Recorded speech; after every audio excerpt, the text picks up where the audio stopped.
We got 4 y'all here, just gotta wait.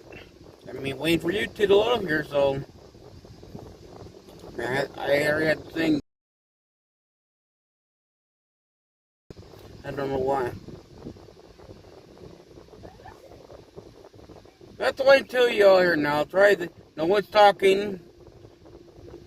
I intend to ride the LIBTARDs here. Now you have haters who start talking. And make sure everybody hits the like button, like, share, and subscribe. And thank you to everybody who's tuning in today. We have a long live stream tonight. I gotta throw up what we're gonna do because it's just every day it's really long. Hello, Jericho. You're the first one here talking. Right now we're waiting for you two to get my thing to work and load it. It's the final lap. This one here, I think you have the lights on. Coconuts and palm trees. He looks like he's pulled into paradise. He doesn't. Come on, YouTube, seriously, knock it off. Constantly buffering. Have time for. Sorority girls are winning the internet and making America hot again with their incredible. Turn the car and at least warm a little bit because it's a little warm out today. Come on. Everybody is talking about how triggered liberals are by this, and I have found that it's not just a few random freak out videos. This has sparked a bunch of new insane trends within the Democrat community. Please make sure that you are subscribed. Hot women and straight men make the left so uncomfortable that they have begun a trend where men are walking or sitting around wearing skirts. I can go eye-cast polo, eye-cast lace skirt on the bottoms, and you go AR drawers. Very, very short mini skirts, might I add. Not only do these men fail at reproducing, they also fail at walking. Yes, liberals are so triggered by hot women and straight men that they added 2 male cheerleaders to the roster of the Minnesota football team, making it so people are canceling their season tickets. It'd be one thing if those guys were there to be on the bottom of the pyramid and lift these girls up, but instead they are dressing like, acting like, and simply mocking women. This guy is actually dancing as if he is going to give you babies. And that is very concerning to me. These male cheerleaders right here are about as feminine as Macron's wife. Aujourd'hui, nous rentrons dans la littérature par le 17e. D'accord? Des cheveux blancs. Donc, She looks like the Hulk. So yes, it is very refreshing to see what biological women look and act like, no matter how hard the left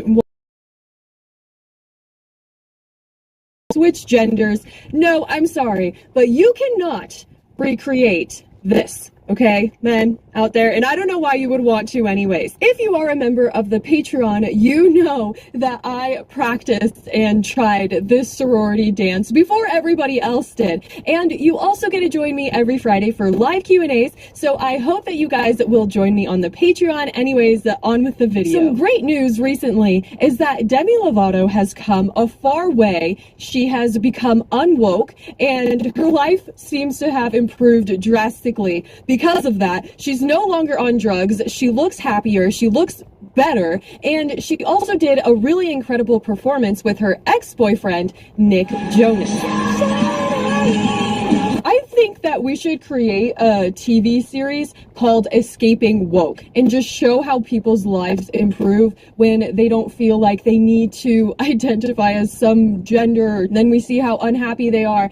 She just looks so awesome. So the people who used to watch Camp Rock are now in their early 30s or mid 20s. So they're in that college range. And usually it's very unfortunate that our colleges seem to be infiltrated by communists or very left and woke ideologies that when people go through college, they come out extremely woke. And I think maybe this girl is a great example of that. Excuse my language, but to that I say fuck ICE and fuck the Trump administration.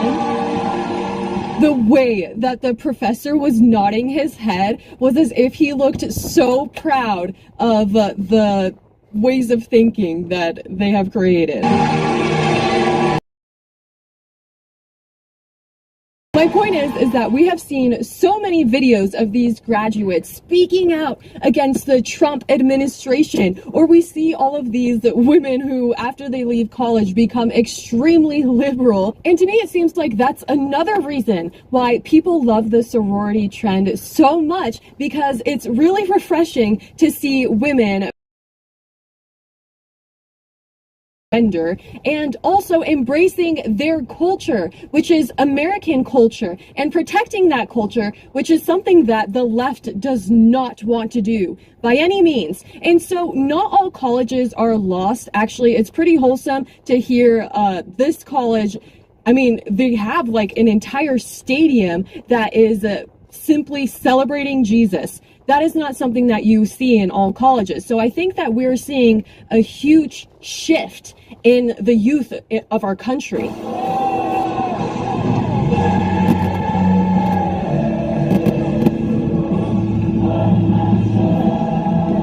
I love this because it's not about being perfect, but it's about trying to be better and recognizing when you do bad and fixing that. I mean, there's a lot of great values that come from the conservatives. So it's good to see the influence that they're having on the youth. I found this post funny. It said, catering to the male gaze and catering to the male gaze.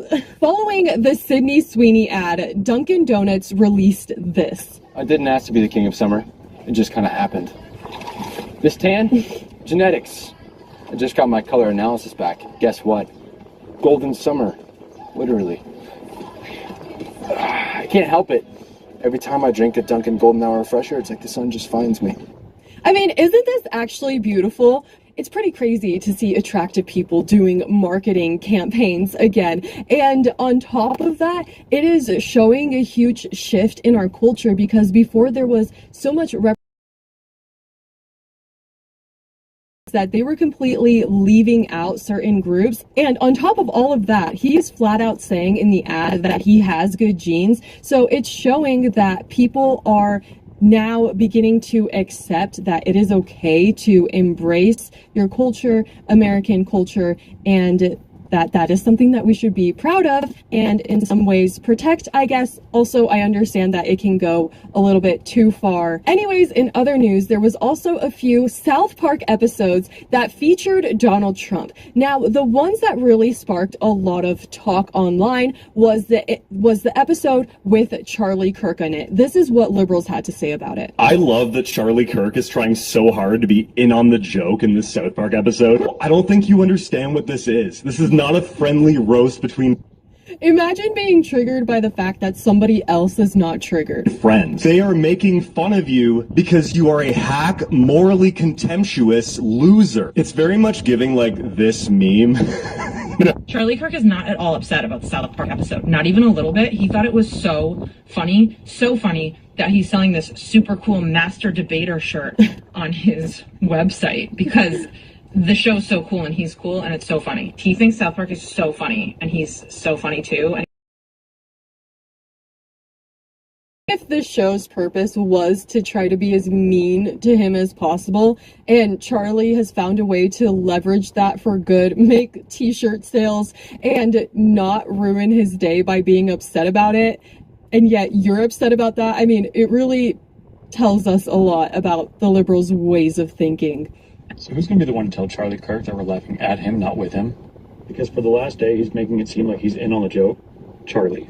Oh my gosh. You are the joke. We always have a choice in life whether or not to give somebody else power over us. If somebody said an insult to us and then we started crying, then it worked for that person. But if we completely disregarded it or turned it into something good, then that bully has no power over us. So I guess it makes sense that liberals are upset that he's not upset. Charlie Kirk is so deeply upset by the fact that South Park made fun of him last night in their new episode that he spent so much time talking about it on his new podcast. He tried to pretend like he thought it was so funny and that it was such an honor to be made fun of by South Park. He even made his new profile picture his South Park character. But the reality is, they weren't just laughing with him. They were laughing at him. The South Park is going to be doing an episode about me tonight, slaves. I mean family that I'm totally not keeping at this house against their will. They're having Cartman portray me. He's the best character. He has the...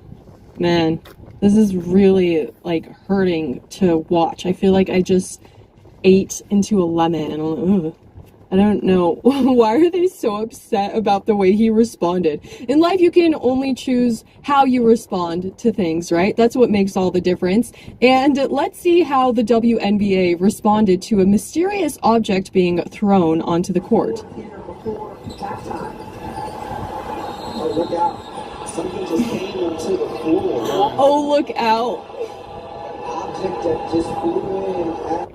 She kicked it off. I mean, at least the WNBA is getting attention. So maybe if people continue to throw these objects, these mysterious objects onto the floor, they will continue to get more attention, and then they can actually get compensated as they want to. Dildos that have been thrown, which is insane. All green. And I was like, hey, like, this is gonna be a thing. Like, well, I saw that they offered. You're not allowed to talk about this, so you probably can't even respond to what I'm going to say. But there were betting lines for the next colored dildo thrown on the court. As if she has some inside information. WNBA game, and people could like bet on the number. Yeah, this is the guy. This is the culprit, the man who started it all. It's funny because seeing his picture like this reminds me of when Democrats were going around and keying or breaking and vandalizing Tesla vehicles, and then people would post pictures of them like, we got him, this is our guy, and it just kind of gave me a little flashback to that. Would you be so kind to make sure that you are subscribed to my channel? I'll see you next. Share, subscribe. There's more. You know something I love almost as much as I love America? Is a great deal. Also novelty socks. News.com, which if you don't check that every day, you should. He is a real God's honest journalist, an investigative journalist. He's worked for the Washington Post until he wasn't welcome there. He worked for the I think he worked for the New York Times, but definitely the Wall Street Journal until he wasn't welcome there. And he was like, you know what? I'm speak my mind. I let the chips fall where they may. And so he started his own thing, and it's really, really good. But he has been breaking a lot of the stories that are coming about Russiagate. Listen to this story. A career intelligence officer who worked for the Democrats on the House Intelligence Committee for more than a decade repeatedly warned the FBI beginning in 2017 that then Representative Adam Schiff had approved leaking classified information to smear Donald Trump. The FBI 302 interview, reports obtained by Just the News, state the intelligence staffer, a Democrat by party affiliation, who described himself as a friend to both Schiff and now California Senator and former Republican House Intelligence Chairman Devin Nunes, considered the classified leaking to be about it because Schiff believed he would be spared prosecution under the Constitution's speech and debate clause. So do you know what that clause is? That's an amazing clause. You know what it is? This is the one where they can, where Harry Reid could go on and say, hey, Mitt Romney lied about not paying his taxes. Yeah, he never paid his taxes. He can't say that without Mitt Romney being able to sue him. Right. If it's not true, you can sue him. Unless you say it on the floor of the House or the Senate. Mm-hmm. Because then it's free speech that they have that you don't even have. Yeah. Okay. It's like they're extra free. Yeah, they're extra free. They can say whatever they want and they can't get sued by it. So he's leaking this information, but he's leaking it on the floor of the House. And that way he can say, I'm covered by the Constitution. Now, he is such a dirtbag. He's a It's dirtbag. unreal. Just a dirtbag. Okay, so this whistleblower, again, a Democrat by registration, he has been blowing the whistle on Adam Schiff, and no one would listen to him. DOJ officials, according to Just the News, showed little interest in pursuing Schiff.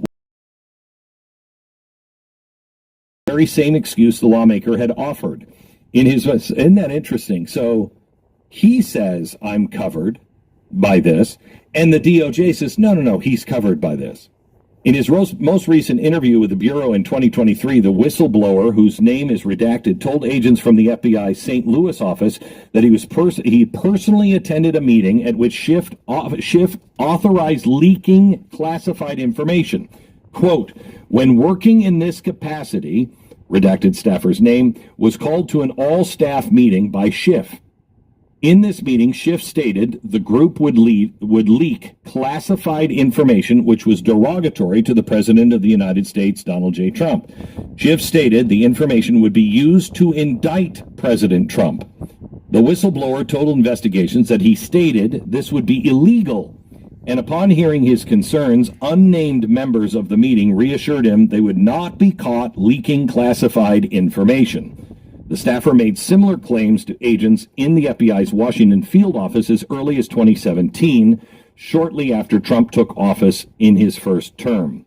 Officials also said some of the DOJ officials who declined to prosecute a rash of classified leaks during the Russiagate affair remain employed and in positions of power, a matter that they may be of interest to lawmakers in Congress. This thing is so deep and so nasty. I mean, if we don't get the people like Adam Schiff, this will happen. If they get away with it, you may, as a Democrat, you may be fine. Donald Trump, get away with leaking classified information to destroy another person. Okay? They knew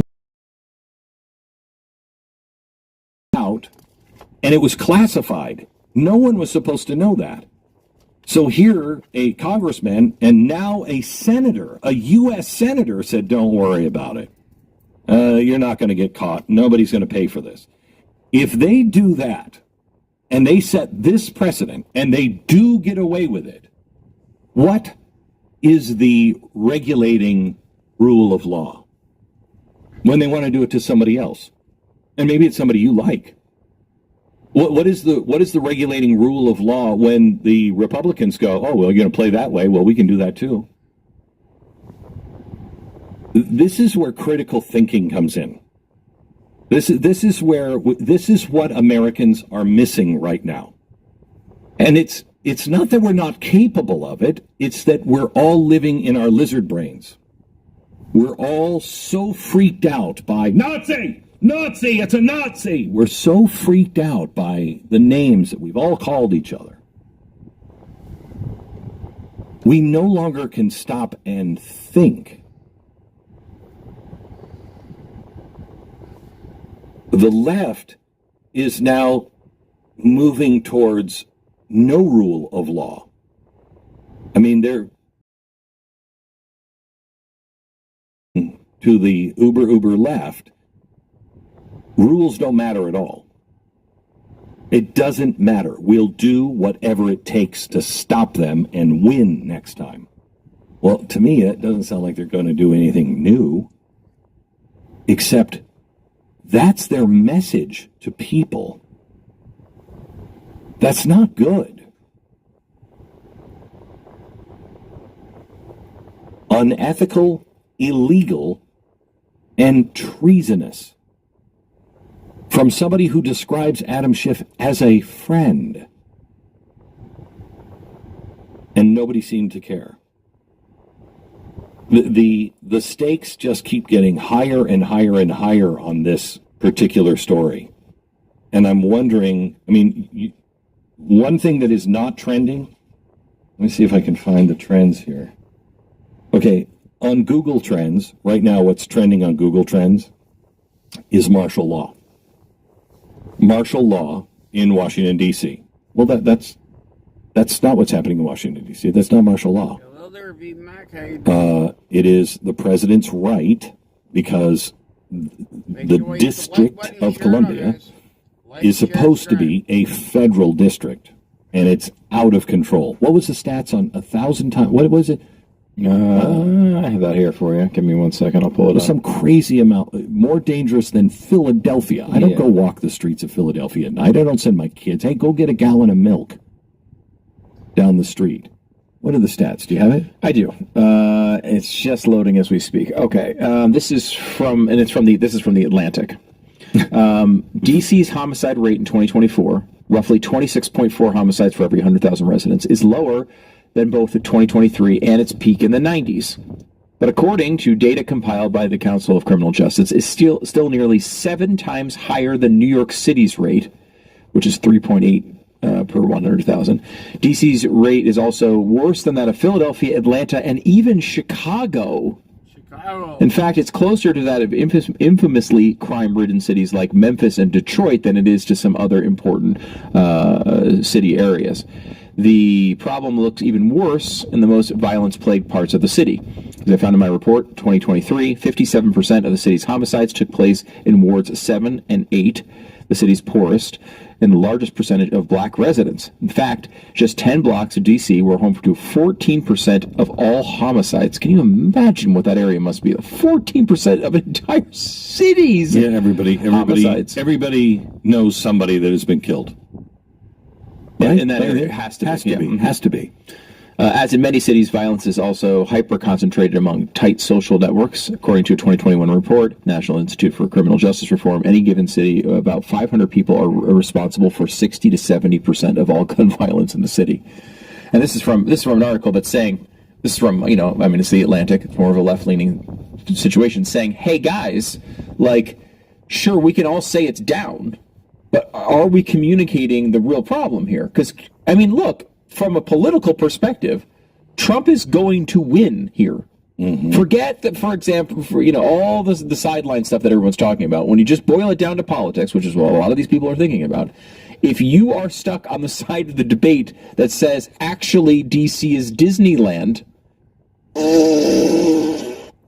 This is the quickest way to clear out stuck poop. The number one food for regular BMs, huh? You're going to lose. And you're going to lose in a city that has voted for you time and time and time again, because somebody's making the killing stop. What did they say about Mussolini? Why was Mussolini? I remember, was it your uncle? Let's be very careful. My wife's uncle. Okay, or great uncle, I think. He was born here in America. But the family, they lived in Italy, and when Mussolini took over and the war started, they were afraid the entire family would be wiped out. So he was an American citizen because he was born during a vacation in New York City. So they sent him all by himself to America. He didn't have a job or anything, so he just joined the military and he started fighting on our side. And we're talking and his war record. No one. And we're sitting at a wedding, and it's just the two of us. And I'm like, so Uncle Leo, how'd you get here? Tell me your story. And he was like, let me tell you my story. And he starts in telling a story, and I said, so do you remember Mussolini at the time? Mussolini was a good man. And I'm like, okay, can you keep your voice down on that one? He's not my uncle. He is not my uncle. My wife's uncle. my wife's uncle, which I'm questioning now. My wife and my relationship there said that. Anyway, and I said, okay, keep your voice down. What do you mean by that? And he said, at first, before he joined with the Nazis, he said our country was so out of control. And he made, quote, you've heard this before, he made the trains run on time. What he was saying was he brought order to a very disordered society. It was not functioning, okay? And what Mussolini did at first was, I'm going to bring some law and order here. This is why the progressive left had an argument with some at the very beginning, saying this is the new wave of the future. It will make your country better, fascism. Yeah, well, this they was loved their it. argument at the beginning. Mussolini and Hitler, do you know why, the swastika, if you flip it around, it's actually an American native and a Indian symbol of peace. Did you know that? Yes, I did. I did know that, yes. So if you flip it around, then it becomes the Nazi swastika. But that's not all. When you look at a Native American, you will always know that it's Native American or Indian because the bottom of the, I don't know what you call it, the swastika, is flat. Okay? Okay. What Hitler did is he pitched it up 45 degrees. Okay? So he moved that symbol that was just like a square and he put it instead on a corner of the square. So it's now pitched up. Does it make sense? Mm-hmm. You know what I'm saying? Mm-hmm.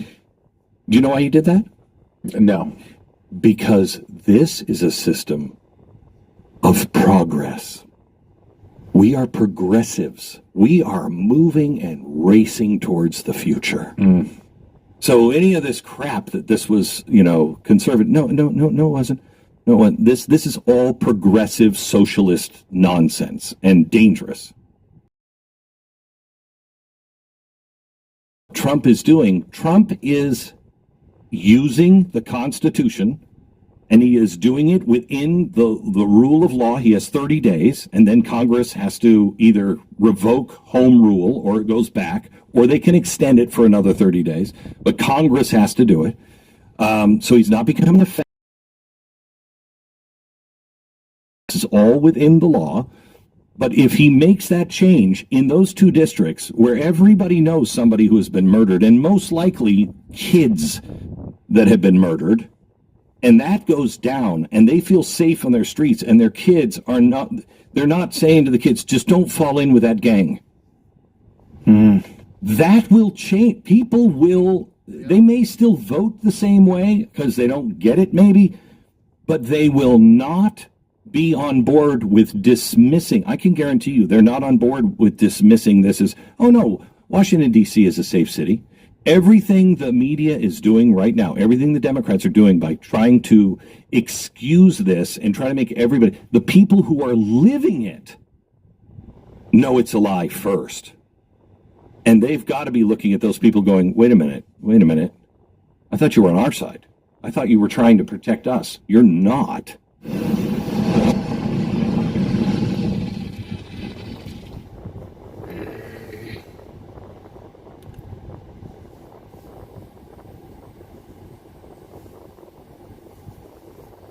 Who's all still here? Look, we lost a couple people. Come on. Quick question, can I get your email? Because I want to send you this book along with an invitation to the biggest event of the season for entrepreneurs. So I've been working on this.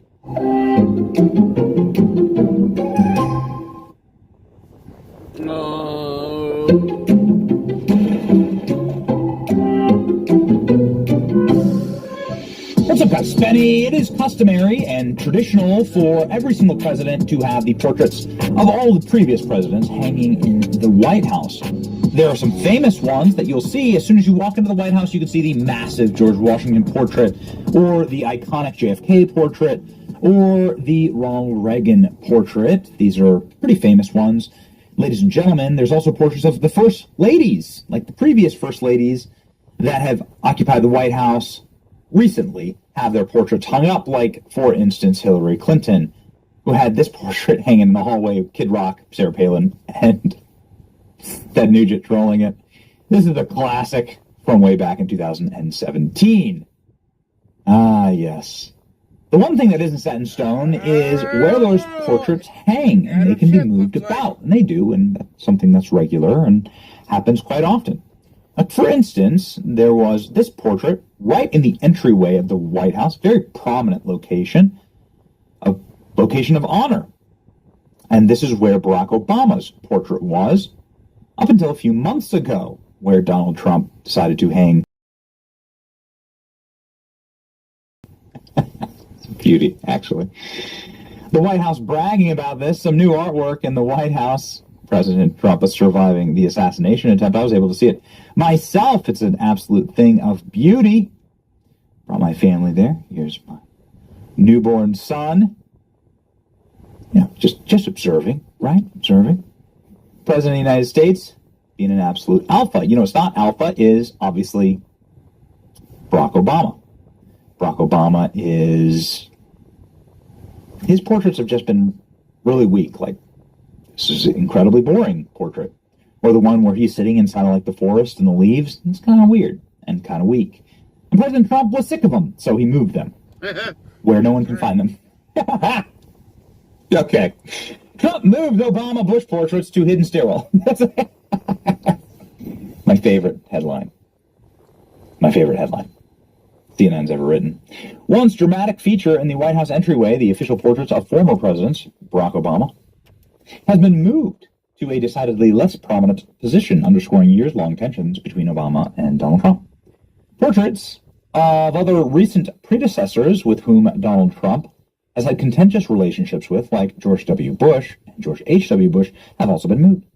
Trump directed staff to move the Obama portrait to the top of the grand staircase, two sources familiar with the matter told CNN, where it will now be out of view and every single day. One of the sources added that the portraits of both Bushes are now in the staircase area as well, completely out of sight. Multiple sources say that the president is directly involved with nearly everything that is done in the aesthetic of the White House, big or small. CNN obtained a photo of the Obama portrait hanging at the top of the staircase in the corner at a landing in the entrance to the private residence.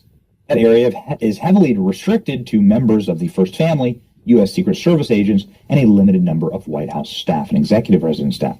It is firmly out of view of any visitor hoping to see the photorealistic painting of the former president, a source familiar with the matter confirmed. It's not the first time that Obama painting has been repositioned. In April, the Obama portrait was moved across the grand foyer of the White House and replaced with the painting of an iconic scene, Trump surviving an assassination attempt in Butler, Pennsylvania. Well, it's good to see that they call it an assassination attempt. Here's the Bush painting. White House protocol and precedent calls for portraits of recent American presidents to be given prominent placement in the executive mansion, right in the entrance, visible to guests during official events or visitors. Is any visitor really going to the White House to see Obama's portrait? Really? In the Trump era? Are you going there? Like, are you going there? You're going to go on a Christmas tour of whatever, you're going to go to the White House to go to the springtime, go see the springtime gardens or, whatever they have at the White House. Are you really going there? Are people going to the White House in the Trump era to see an Obama portrait? I think not. Portrait of former President Joe Biden has not yet been completed. That's going to be hilarious, by the way, when Joe Biden goes back to the White House to hang his portrait, whatever the hell that is. That's going to be hanging in hospice, right? The portrait maneuvers marks Trump's latest slight against a perceived political rival. It comes as tensions between Trump and Obama have escalated in recent months. Trump recently accused Obama and members of his administration of committing treason during the 2016 election, prompting rare statements from the predecessor who called the claims outrageous and bizarre. Weak attempt at distraction. The president's attorney, General Pamela Bondi, subsequently ordered prosecutors to begin a grand jury into the allegations that Obama administration officials manufactured intelligence about the 2016 election. There have also been long simmering tensions between Trump and the Bush family. The elder Bush, who died in 2018, called Trump a blowhard in a biography and voted for Hillary Clinton in the 2016 election. I didn't actually know that. Wow. Oh, what a disgrace. George W. Bush, he was CIA. He was head of the CIA and is obviously like a total cutout. So he's like the godfather of the deep state. What am I even talking about? I just didn't know that it was public knowledge that he voted for Hillary Clinton. George W. Bush, who Trump has attacked as a failed and uninspiring president, true.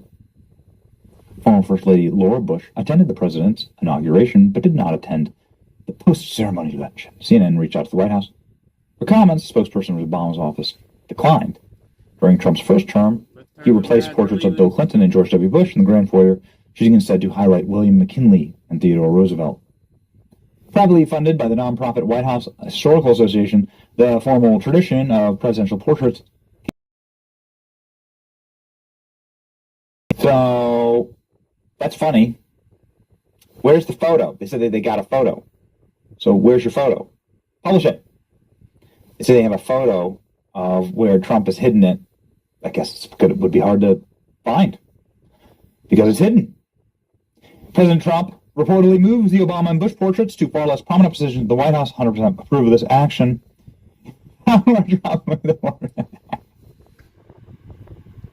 Watch what salt does to your body. This 7-second artery flush could save your life. Even top doctors are baffled. Action. There's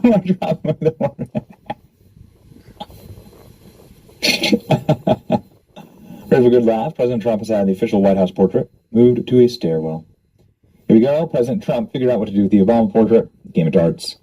Trump yanked the official portraits of Barack Obama, placed him in a staircase where people can see him. Tradition said those portraits greet guests and foreign leaders. Nobody needs to be greeted with a photo of George W. Bush. Come on, man. Really? President Trump has moved Barack Hussein Obama's presidential portrait to a hidden stairway. I disagree with Trump here. It should be moved inside of the urinal. Well, there you go. Obviously, you've heard President Trump slamming Barack Obama extensively on this program.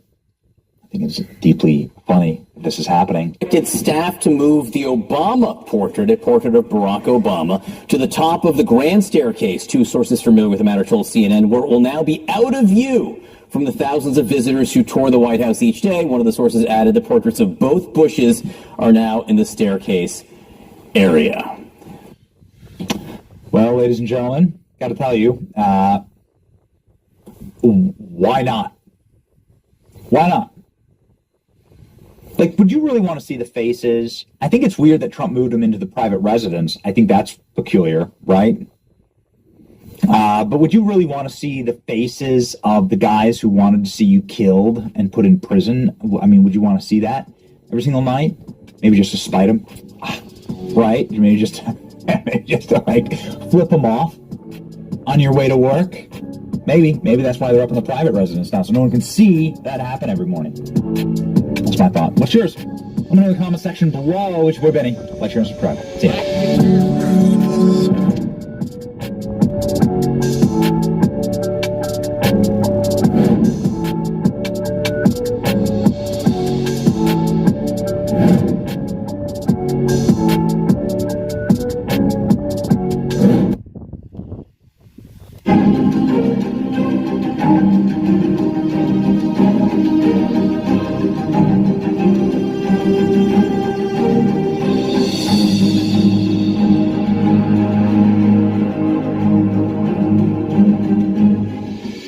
Spenny, President Trump has a fascinating relationship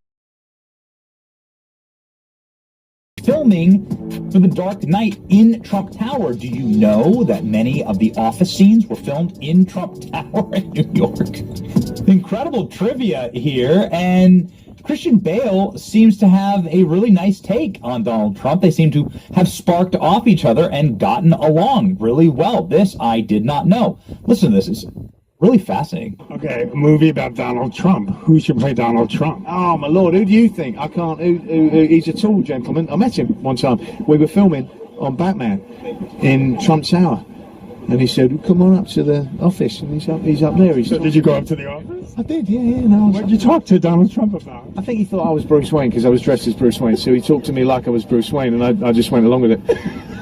Really. Like that. It was quite entertaining. I had no idea at the time that he would think about running for president. You know? Now he's president. I know, right. So here we are. Who do you think should play? And this story, you know, is part of how we got to be here with that individual number one being president, right? Okay, so I mean, look, there's no actor. This is the height, by the way, of Trump derangement syndrome in Hollywood. I mean, now a lot of actors are like told to shut up and keep their mouths shut, but it looks like this is a cool shot here, right? Straight up American Psycho, for real. Donald Trump has also and apparently let them film for free in Trump Tower, but he also called himself Batman. Donald Trump is a Batman fan. Mr. Trump. Yes. Are you Batman? I am Batman. That's right. And now President Trump is being likened to Batman in his cleanup of Washington, D.C. Vigilante justice, Trump dresses up as Bat and patrols streets of D.C. Okay. Ha ha ha. But the point is that this was written up by the Babylon Bee, right, a satirical site, when actually CNN did the exact same thing. CNN decided to call President Trump Batman, that's something that he wants you to do, and say that he's saving Washington. Not the Babylon Bee. Here we go. What America's talking about. Donald Trump makes himself Batman, and the nation's capital is Gotham City.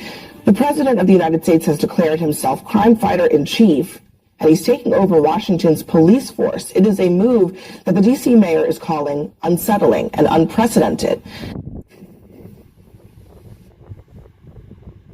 I was a living zombie with dementia. My family sent me to a nursing home to die, but what happened next could only be described as a miracle. I couldn't remember.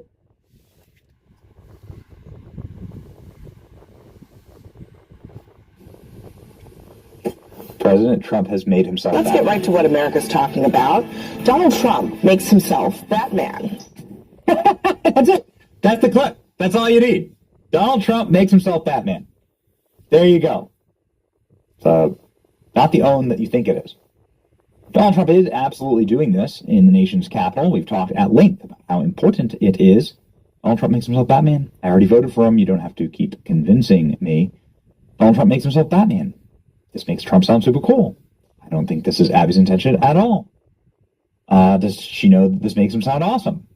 I'm a student of the School of Persuasion from Scott Adams. CNN just tried to make Trump look bad by elevating him to Batman status. I feel like my like of Trump is increasing. Black cape, Batmobile, Bat signal. Here's the Bat signal for big balls. Here you go. This is a famous one. Ladies and gentlemen, here we go. CNN's Trump-ranged anchor Abby Phillips provides Donald Trump a new nickname, accidentally, and one of his supporters quickly embraced it. CNN nightly news host has been introducing a segment centered around Trump's deployment of federal troops in Washington, D.C. She compared him to Batman, and D.C. to Gotham City, the fictitious metropolis famously overrun by crime. Phillips, in turn, told Scott Jennings that the President of the United States has declared himself crime fighter in chief. Phillips argued Trump was painting the situation as an emergency without much proof. Onlookers on X appeared more interested in the earlier remarks, said that the comparison was very cool. Are you Batman? Yes, I'm Batman. There you go. You're really trying to make Donald Trump look like Batman. Yep. Do you think that this will backfire? Well, it already has, actually. Because they're making Donald Trump sound like a superhero, but also because there is absolutely no defense for what is happening in Washington, D.C. This isn't the insult they were hoping for. Donald Trump is Batman. Abby Phillips calls Trump Batman and D.C. Gotham City. For once, I agree with CNN. CNN has renamed Donald Trump Batman. Wonderful ring to it. Batman save D.C., a.k.a. Gotham City. This is what it looks like, and it kind of does look like Gotham City. This is the National Guard on the mall, patrolling. It's a beautiful sight to see. Video shows D.C. patrolling neighborhoods. Don't be smoking outside. Don't be drinking outside because Donald Trump is tired of it. You can see here on patrol. Get ready. Get stopped. This is not what we're going to have in our nation's capital. As we have said many times before, this is the seat of Western civilization. There shouldn't be open and complete criminality that you, of course, can see in now multiple viral videos of criminals being arrested throughout Washington. Here's a good example. yo, bro. How you, bro? Don't do me like that, bro. Hey, no, brother, bro. Don't do me like that. You get some heat up off the ground, bro. Everybody seen that, bro. Don't do me like that, bro. At least cook it. I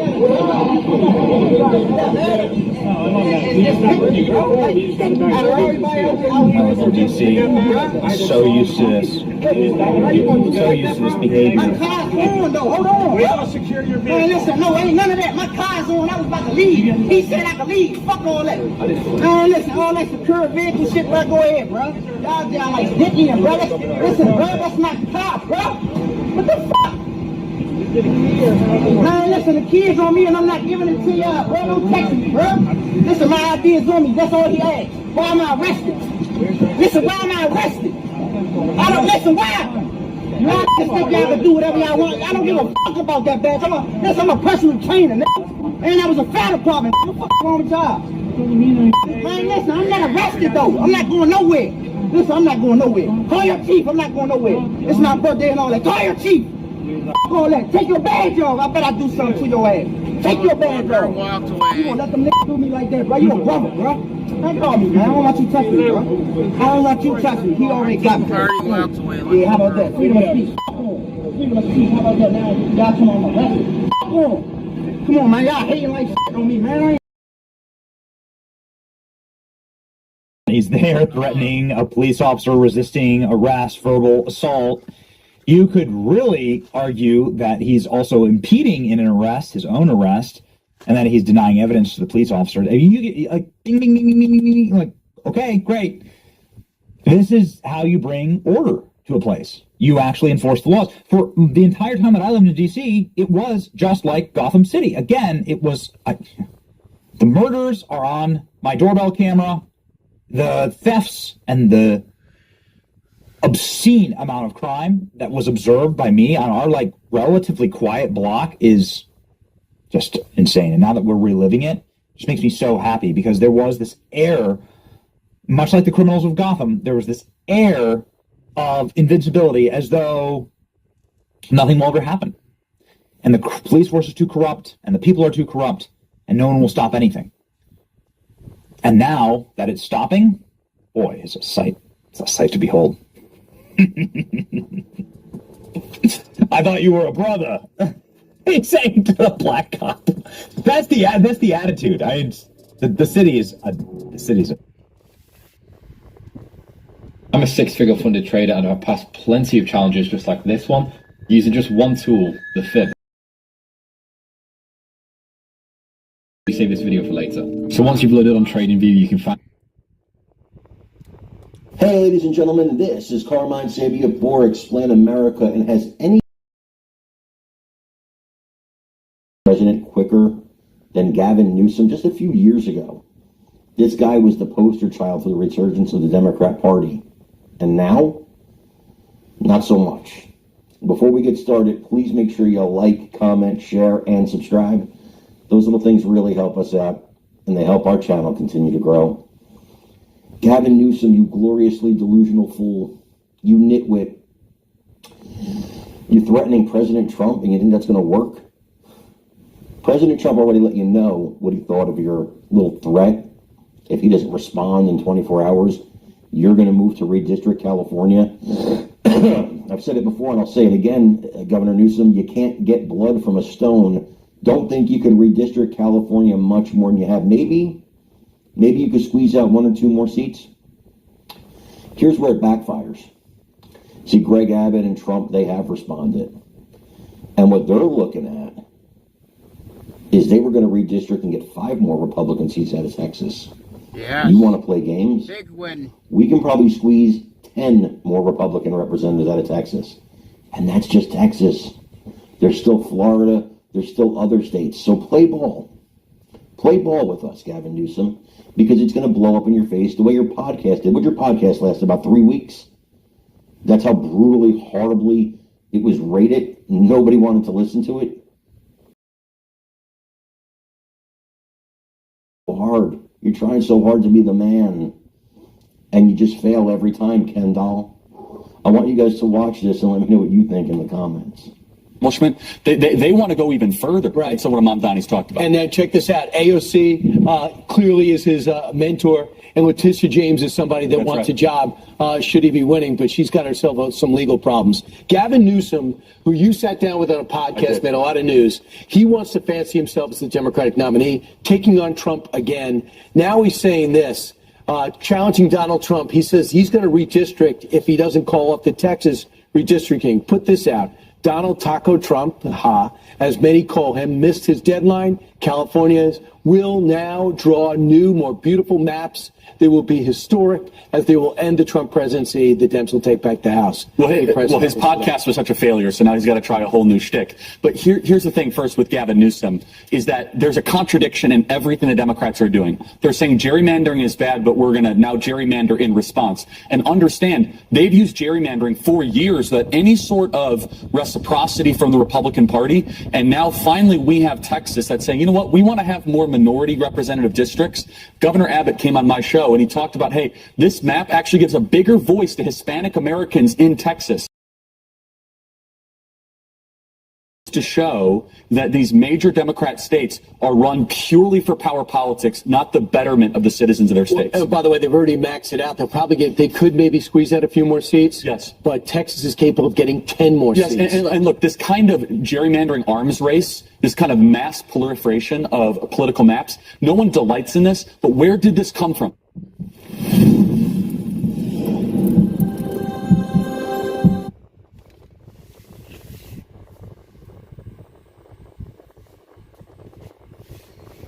Is young. The other. I have some breaking news coming out of Washington, D.C. about Adam Schiff. New FBI documents that were leaked in the last 24 hours, as well as a call for Hillary Clinton to be investigated by Pam Bondi. To help me go through all this, I have Alex Newman. Alex, thank you for joining me again. Great to be here. Thank you very much for having me, Stephen. So just some background for my audience. Alex is an independent journalist, author of Deep State, The Invisible Government Behind the Scenes, and the founder of Liberty Sentinel, a free newsletter, and I'll leave a link down below. Earlier today, President Trump held a press conference about the Kennedy Arts Center, but he was asked about all of this Obamagate, Russiagate, and he asked Pam Bondi specifically, he called her out to go after Hillary Clinton, wants an update on Obama, and specifically targeted Adam Schiff, saying we have to bring these people to justice or else they'll continue to hurt the country. Let's go ahead, because it's very interesting. With them great, actually. We had the Russia. I had to go through the Russia hoax. And it was actually, it was a strain on the relationship. I actually told them, I said, you know, they got this phony investigation going on, Russia, totally phony, created by Adam Schiff, Shifty Schiff, and Hillary Clinton and the whole group of them. And it made it very dangerous for our country because I was unable to really deal with Russia the way we should have been. I'm looking at Pam because I hope something's going to be done about it.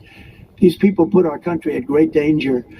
And Adam Schiff, it was all made up. It was a hoax. The Mueller report came out. They all hated me. They had 18 Trump haters, and they said I did nothing wrong. They couldn't believe, they couldn't find anything after years of investigation. It was all a hoax. It was a hoax created by the Democrats, but in particular Schiff, Crooked Hillary, the whole group. And now we've learned all the stuff that's come out over the last 2 months is incredible. Through intelligence, and hopefully something's going to happen with it. These are people that put our country in danger, in real danger. I want to thank you all very much.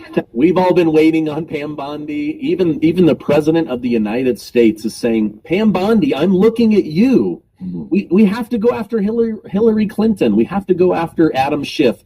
Your thoughts on this? Because in the comments I read people saying they're not going to do it. Republicans are all talk, no action. But then I listen to Alex Jones, and he says all of the people that he gets intel from, they say they're going for it. There's going to be big arrests. Your thoughts on what President Trump just said, your thoughts on the whole situation?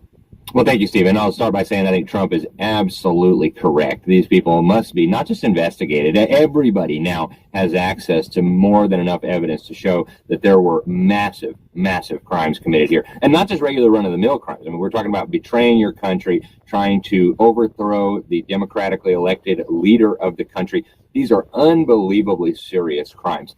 Some of the people working at DOJ, I think, are very, very good. I understand Ed Martin is doing some really important work. I know Judge Jeanine Pirro doing some really good work. There's a lot happening. I'm actually working with General Michael Flynn right now on a cover story for the New American Magazine about this. He was, of course, the first one who was taken out by the Russia collusion hoax. And he has been advocating for a long time for arrests and prosecutions. Trump now has done it. And he's come out and said directly that Obama was the ringleader here. He's absolutely correct. So earlier today, I was talking to Roger Stone, and he expressed doubt that Obama could be held accountable. I mean, he didn't say no, but because presidents have pretty wide immunity in the scope of what they're doing as president, it'll be a little bit. Trump knows that the Clintons are involved in every kind of shady activity, whether it be the Epstein scandal, whether it be, and Trump has posted about this on Truth Social, the Clinton body count, where people mysteriously end up dead. Trump knows all of this, so I'm very hopeful that the DOJ will do something. Obviously, it needs to be a process. We don't want it to look politicized. We don't want it to look improper. There needs to be a proper investigation followed by the appropriate procedure. But like Trump said, it is absolutely essential that this happens. And just because they're big names and they've been involved in politics, that should not shield them from accountability for these massive crimes. Well, you know, he admitted that he wanted to go after Hillary Clinton, but he felt like for the good of the country, it wouldn't look good to lock up a former president's wife. Now he says he regrets that. It would have been the right thing. And you look at people like James Clapper, who they were involved in the weapons of mass destruction lie, the 2016 Russia hoax, the Hunter Biden laptop, the 2020 election, lies going into the 2024 election. I just feel like if these people aren't held accountable, they're going to continue to commit crimes. I also read, this is out, Catherine Herridge, award-winning former CBS anchor. She's been doing a lot of work as well as others, but there's new documents out just in the last 24 hours. Watch what magnesium does to your bowels. If you have to wipe more than 4 times after you poop, here's why. But there's new documents out just in the last 24 hours. And these are FBI letterhead documents that have come out that are basically saying that Adam Schiff, as President Trump just said right there at that press conference this morning, Adam Schiff was one of the main people promoting this. So this new FBI sheet that was leaked in the last 24 hours shows that they were purposely leaking information to the press. Those around Adam Schiff were pressured to go along with this behavior. According to this document, everything was run through Adam Schiff. So everything had to go up through him, and then he and a group would decide who they would leak to, what they would leak, the information that they would put out in order to get Donald Trump. I'm just thinking, even outside of the mortgage fraud allegations against him, Adam Schiff is going down because from what I was reading last night before I left the office, his auto pen pardon from Joe Biden, while he wasn't even in Washington, D.C., specifically says the January 6th situation. What are your thoughts on this new FBI document coming out saying on what was leaked and to whom? Yeah, I think it's very clear that Adam Schiff is a critical player in this whole, what has been called now a treasonous conspiracy by the Director of National Intelligence. I think the terminology is absolutely correct. So when you're a key player in a treasonous conspiracy, that is a monumental crime. Yes, he was involved in the leaking. Yes, he was involved in directing this conspiracy. was a critical person here. We know at the highest levels of the FBI now, some of these new revelations show that even James Comey and some of their top level people were involved in directing their staffs to work with the fake media to publicize these information, things that were being leaked. So we have here one of the biggest crimes ever in the history of the United States. And clearly these so-called pardons that Joe Biden did not even sign are not legitimate. I mean, you cannot issue a blanket pardon for criminal charges yet to be determined. You cannot have an auto pen signed when the president's not even aware of it. So I know there are very smart lawyers looking at this, but for me, it looks totally ridiculous. The idea that you can have a pardon from an auto pen for very unspecific charges yet to come, covering a huge area of time. I mean, it's just so outrageous. So I think Schiff, if there's justice, and I'm hopeful that we will see it, he is going to end up in an orange jumpsuit in a federal prison, and many others as well. And if they don't, we've got even bigger problems, I think, than any of us realize, Stephen. Yeah, absolutely, we do. Okay, you study the United Nations. I want to go through a story with you about how the United Nations, NGOs, and the Democrats teamed up to overthrow the United States, invade us with illegals from third world countries. But international court ruling where they're trying to control us through carbon. We're made of carbon. Carbon comes out of us, like that these evil elites have come up with. What is the situation with the UN and controlling us through carbon? Yeah, this should have been on the front page of every newspaper in the United States, Stephen. It is one of the biggest stories maybe ever. So you have, for a little background here, because people don't really know how the UN works, the UN has kind of a pseudo-judicial branch. And one of the main institutions in that is called the International Court of Justice. They like to refer to it as the World Court or the World Supreme Court. And during the Biden administration, the World Supreme Court, as they like to imagine it, took a very important case. The case involved climate change, and it was supposed to determine, allegedly, the legal obligations of states or of governments with respect to climate change. And so Joe Biden sent a prominent lawyer from the State Department, allegedly to represent the United States at this thing. So I was writing about this when it was going on. Almost nobody in the American media was covering it. But just a week, or maybe 2 weeks ago now, the ruling finally came out. And what they found is absolutely astounding, Stephen. Essentially, they said, and it was a 500-page ruling, so we don't have to get into all the nitty-gritty, but the essence of the decision was that every government in the world has what they call a legal duty to combat climate change by reducing emissions of CO2, which, as you just pointed out, that's the gas we exhale every single a fraction of 1% of all the greenhouse gases naturally in the atmosphere. But every government, they said, has a legal obligation under international and climate change. They said failure to do so constitutes, in their terminology, an internationally wrongful act, which essentially means they're laying the groundwork here for future prosecutions of people like President Trump who do not play along with this whole agenda. Very, very dangerous. And it gets crazier from there. They also tried to claim that you have a human right to a good climate, and if a government is not with sufficient vigor combating human emissions of CO2, they're depriving people of the world of their human rights, which is a very serious crime. And before people laugh and say, oh, UN court, what are they going to do to us? I just want to remind people of a few things, right? The president of the Philippines only came across my desk one time. I only wrote one article about him during his administration. His name was Rodrigo Duterte. And the reason he came across my desk was because he said the UN is evil and we ought to leave. The Philippines shouldn't be a member of the UN anymore. Well, right now, as we speak, he's sitting in a jail cell in The Hague waiting to go on trial at the UN's International Criminal Kangaroo Court. This is a very powerful institution.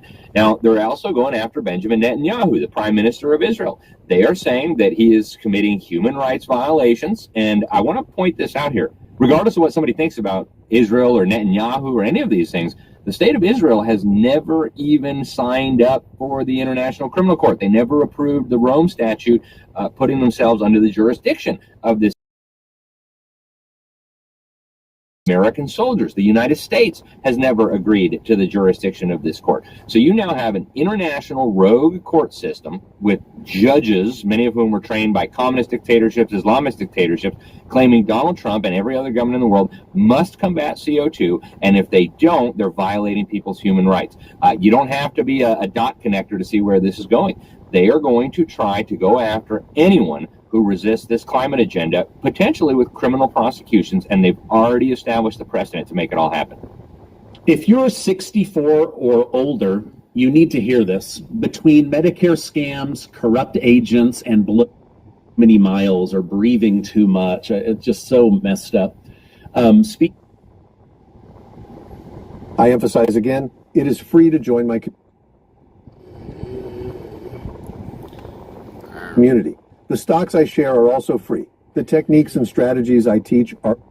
Speaking of the United Nations, Mike Howell from the Oversight Project testified that Democrats teamed up with the United Nations and NGOs to overthrow the United States. They wanted to level the playing field, so make us closer to a second and third world country. Well, how do they do that? They flood us with uneducated, unskilled, poor people from third world countries. Let me go ahead and just share that with you, and then we'll react to it together. I now recognize Mr. Mike Howell for 5 minutes for his opening statement. Members of the subcommittee, thank you for the opportunity to testify about the role of NGOs or non-governmental organizations in facilitating mass illegal immigration. I currently serve as the executive director of the Oversight Project and previously was at DHS and on Capitol Hill conducting oversight of immigration matters. The United States of America is still reeling from the worst border invasion in its history. This was an invasion that was planned, promoted, encouraged, funded, and sustained by radical elements of the previous administration. But this invasion could not have been accomplished without a colossal partnership with the NGO community. Simply put, the government just did not have the capacity to get this many people in and around the country without the support of the nonprofits. And to that end, they gave them almost $6 billion to a conglomerate of UN agencies and over 200 NGOs to do just that, according to statistics from the Center for Immigration Studies. The result was that Border Patrol became a daycare. It became Uber drivers just to shuttle illegals to the Oversight Project has led the way in exposing what I call this border industrial complex. In December of 2022, we did the first of its kind study where we tracked illegal aliens by their cell phones as they went through these nonprofits at the border. In just a 1 month period, in tracking 30,000 devices, so a very small subset of the illegals went to nearly every single congressional district in the United States. We proved that every town was indeed a border town. The United Nations, the NGOs. Do you remember when President Trump asked for $5 billion to build the wall along the southern border? And They said, you cannot have that kind of money. That is such a ridiculously large amount of money. Now we find out that Democrats, through U.S.A. and these NGOs, they gave out $6 billion. They worked with these NGOs. They worked with the United Nations. They literally had a conveyor belt of humans flooding into the United States. Gratefully, President Trump has been able to shut all of that down. Why is the United Nations so against the United States? Is it jealousy? Is it the fact that they want global control and we are the last beacon of hope? What are your thoughts on that? There's so much to say on this, Stephen. It's a story I've been following almost my entire career in journalism, and it's one of the few subjects that I have 2 chapters in my book on the deep state about, because it's so essential to understand what they've been doing with mass migration. I'll start off by saying, I've lived almost all my life as an immigrant. I grew up in 8 countries on 4 continents. I'm married to a legal immigrant, so no animus here against immigrants, but what is going on here has nothing to do with compassion. It has nothing to do with economics. It is an effort to completely undermine, first of all, the nation state, and second of all, what used to be known as Christendom or the free world. And it's very clear that this is happening, and we have statements from the highest levels of the United Nations to that effect. I'll give you one clear example. the UN's czar for migration. His name was Peter Sutherland. He's passed away now. He's a big Goldman Sachs executive before moving over to become the UN's immigration czar, said publicly in an interview with the UN's own news service that what we're doing here is undermining national homogeneity for the purpose of undermining national sovereignty. So we got to get over these ideas, these old shibboleths, he said, of borders and the historic images of our own country. And I can tell you where it's all going. Western Europe really gives you a sneak preview. And this will come to America if we're not careful. If you look at all the big cities across Western Europe today, Amsterdam, the Dutch are in the minority. Frankfurt, the Germans are in the minority. London, the Brits are in the minority. Malmo, the Swedes are in the minority. I mean, this is happening all throughout Europe. If you look at Brussels, the capital of the European Union, only about 25% of the population of that city is actually Belgian. It's unbelievable what has happened there. And so the idea is you flood these countries with enough foreigners from all different places, with all different languages, all different backgrounds, all different cultures, and pretty soon people wake up and say, why do we have these arbitrary lines on a map? I don't have anything in common with the people around me. We don't speak the same language. We don't like the same things, and we have nothing to do with each other. Why don't we just get rid of them? And then, of course, the de-Christianization process. I watched that so clearly happen when I was living in Sweden, which is where my wife is from. The more Muslim immigrants came, just like they were doing here with help from the United Nations under the guise of refugee, what happened was they said, well, we got the lesbian bishop of the Church of Sweden actually said, we got to take the crosses off the churches so that we don't offend the new Swedes. They can't have Christmas markets anymore. Now they just have winter markets because they don't want to offend. So these societies are being de-Christianized at an incredible pace. The nation state is being undermined. And I've spoken with very senior leaders in Europe. I was in Budapest in 2018, went to go visit the Prime Minister's office and did a 30-minute interview with their Secretary of State, where he said what they're doing here is they're undermining our Christian culture and they're undermining the concept of nation states to pave the way for a globalist, non-Christian world order. And when people understand it in that sense, everything makes sense. Tom Homan told me they want more Democrats in sanctuary states so they can get more congressional representation. It's true. The big companies want cheaper labor. It's true. A lot of the useful idiots have been convinced that they're doing something humanitarian. It's true. But the big picture here, this is about moving the world toward a one world system and undermining nation states and what used to be known as Christendom. Eating too much salt causes hypertension, right? Nope. What about too much bacon and red meat? Nope. It's actually world system and undermining nation states and what used to be known as Christendom.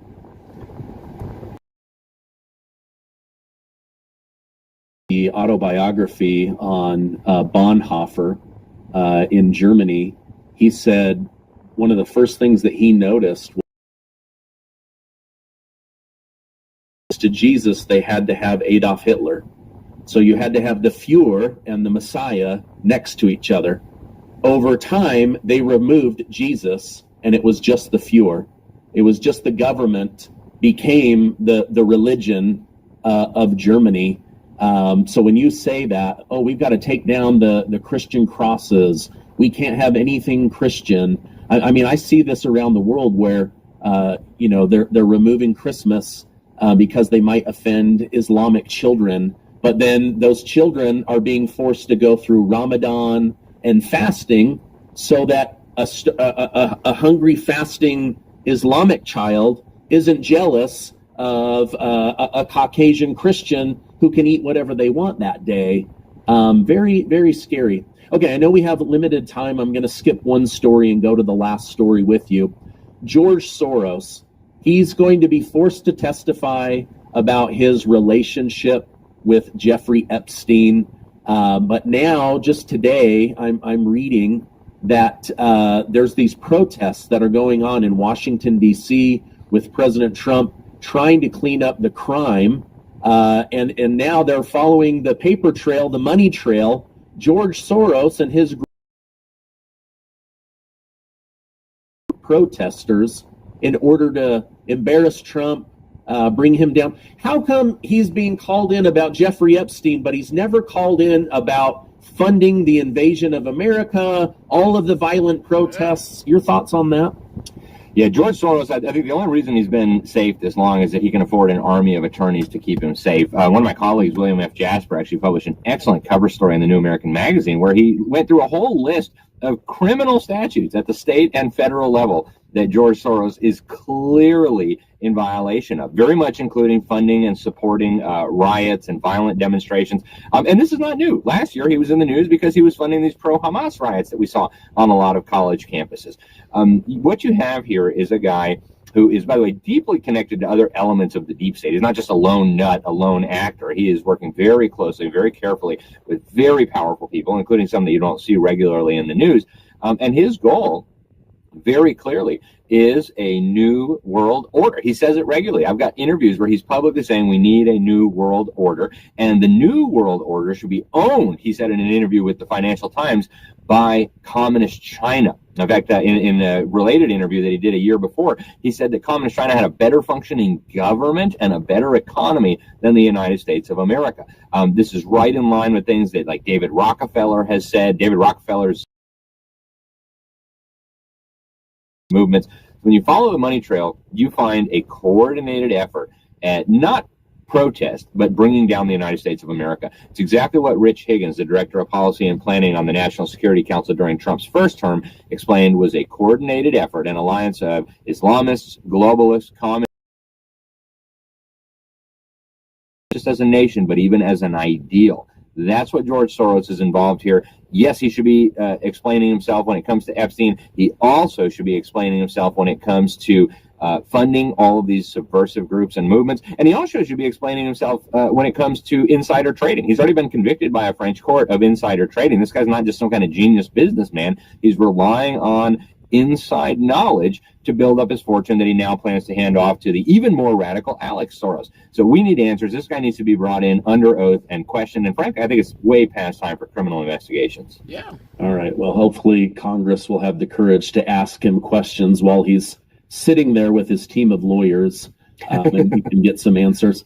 Alex, thank you so much. You do a lot of research. You fly all over the world. It's why I like having you on. I'm going to put a direct link to your Twitter as well as Liberty Sentinel so people can check out that free newsletter. Thank you so much for coming on. I hope you have a great rest of your day. Always a pleasure. Thank you so much, Stephen.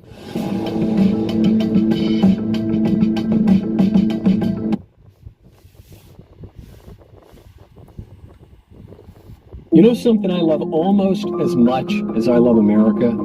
Is a great deal. Also, novelty socks. Had quite an eventful morning. Oh, fuck you two. It is 12 p.m. Eastern Standard Time, and I was up quite early. So yesterday we were in Washington, D.C. I was able to stop by the White House and see the president, which was amazing. He's at the Kennedy Center right now in phenomenal spirits, and he was just in a great spot. He's like, we're building the ballroom. They're redoing the Rose Garden. He is in his element. And then just shuffled on up to New York City, got a couple hours of sleep, and I was up early at, I think, like 5:15, and to go join Squawk Box. I've known about this show for a while. Just so you understand, Squawk Box might not be a program that a lot of you in this audience watch, but it is, and this was confirmed based on a lot of messages I got, it certainly is a drumbeat of a lot of the C-suite. You could call it the ruling class. I don't even mean that pejoratively. It certainly sets the tone for the markets and the economic mood of the day. It is a mood setter for markets. And based on the incoming I was getting, a lot of people that are controlling serious capital allocations watch the program. So we had an opportunity to go on Squawk Box, and they treated me great. It was really amazing. I got to give CNBC credit. They showed up, obviously did makeup, and they said, here, just go right on the set. There was no kind of like producer. I said, can't say this, can't say that. It was straight, unfiltered, free speech. For a 5-minute segment. It was a 17-minute segment, and went on and talked about everything. We talked about economics, we talked about worldview, we talked about trade, we talked about one big beautiful bill, and most importantly, we talked about the ruling class. Let's play cut 365, and it was with one of the guys, Andrew Sorkin, who I actually had a chance to meet a couple months ago. We're on different planets on certain issues, but he's fun and I think was actually a really good host. And he asks challenging questions. I actually love the challenging questions because it provokes you and challenges you toward a better conclusion.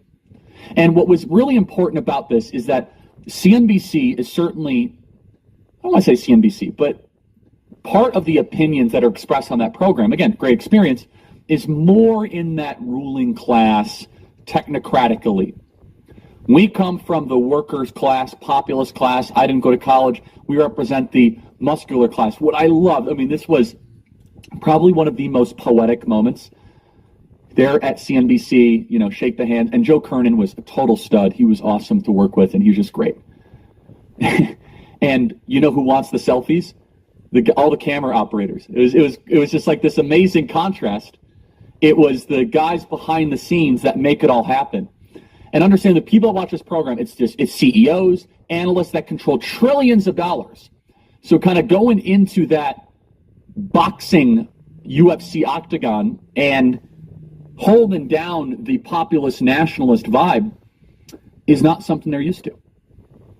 Play cut 365. To the extent that you're like a mind reader of the president. What should the business community, how should the business community think about what he says versus what he's going to do? This is not complicated. He wants what's best for America.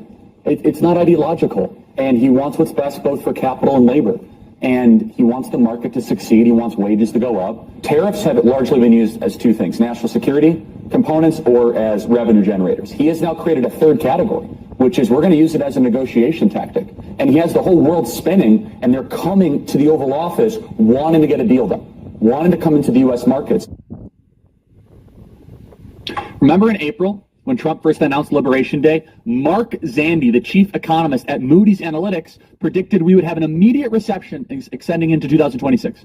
Donald Rissmiller, chief economist at Strategist, said that there was a 45% chance of recession by year end. So how did it turn out?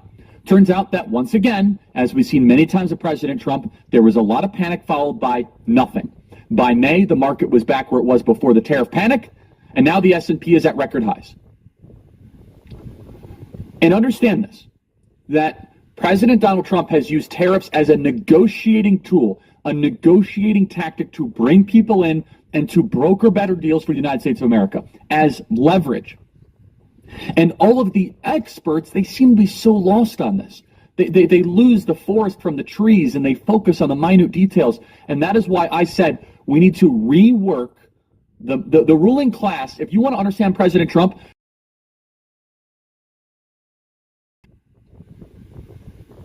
on Trump for 2025. This is not 2018 anymore. No, these excuses, I don't know what Trump's doing. You know exactly what he's doing. Donald Trump is primarily doing one thing. He is restoring the United States of America for hemispheric hegemony, making us the geopolitical center of the planet. He wants capital to flow in. He wants goods that we make to go out. He wants the border secure, and he wants a strong nation he can hand down. The one thing the expert class has proven they're experts on is being wrong about Donald Trump. Play cut 366.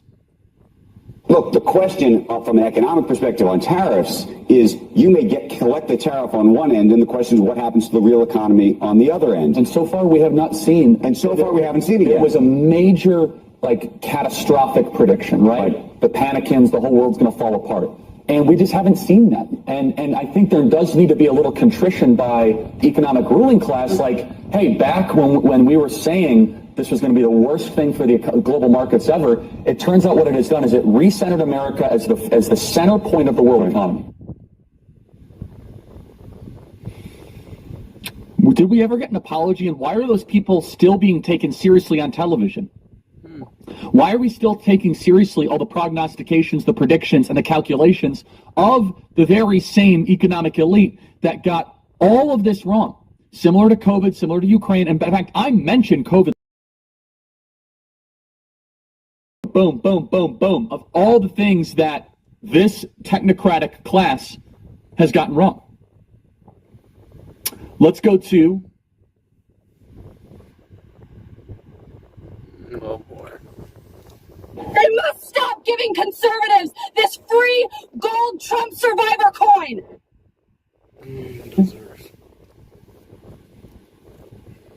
I don't know if 385 is the best one. Let's play 385 though. Anybody that is even a quasi supporter of President Trump, and maybe I put myself in that category, there are plenty of times where you're uncomfortable trying to defend some of the things that are. Have you ever felt uncomfortable with anything? I'm uncomfortable defending some of the things I've said a couple years ago. But look, I just look at results, and I look at, this is a guy that goes to work every single day and produces wins for the American people. And look, real wages are up this year for working people, $1,100. We just saw the report that we're starting to see crude go down a little bit, and we need that definitely to energy prices go down. Capital expenditures are going up, which is a leading prerequisite for economic growth. And I get all the objections. I just want to say one final thing, though, is that I think that we need to rework our mental model when it comes to Donald Trump, especially in people that are running companies, because they're looking too much on the flow on X, and they're not looking at the macroeconomic geopolitical victory that President Trump is driving every single day, which is recentering America as the forefront leader of the world. President Donald Trump has been underestimated by the managerial class. Entire saga. And honestly, it felt kind of good to be able to go on CNBC and tell that story. And credit to them, credit to Andrew Sorkin and to Joe for allowing me to say that on a big program that wasn't some sort of like 11 p.m. thing. That is prime time. Joe's a great guy, by the way. Phenomenal. Straight shooter. Really good. And they want to have me back. They both said, hey, come back anytime. So they want to have me back next time I'm in New York. And I think that we as MAGA populists, and there was another part of this, I think we'll play it after the break. I said, look, you're going to get Mangione or Mamdani, or you can get MAGA. It's the three M's. They have Mangione Mamdaniism. If you are in charge of a company, you're an entrepreneur, you don't want that. But MAGA, we're going to come to a new settlement between capital and labor. And it's going to be good for everyone. It's going to be victories. It's not just going to be a corporate oligarchy that's going to run the country. That is not the economic model. That is a disordered economy that is bad for working people and bad for young people. But it will be at its core capitalistic. It will be market driven. It will be private property adherent. It will be risk taking. It will be value creating. It will be about wealth creation. It will not be confiscation, wealth tax nonsense. Instead, but there will be a reordering and a recentering that we might have to stomach some otherwise third rails of American politics. By the time the show ends, another American family farm will shut down. Not because they stopped working. Trying to get to these, I'm not saying that labor should be the only factor, but the balance between capital and labor is what Teddy Roosevelt was able to do to transition us from the labor is what Dwight D. Eisenhower did post-World War II with higher tax rates.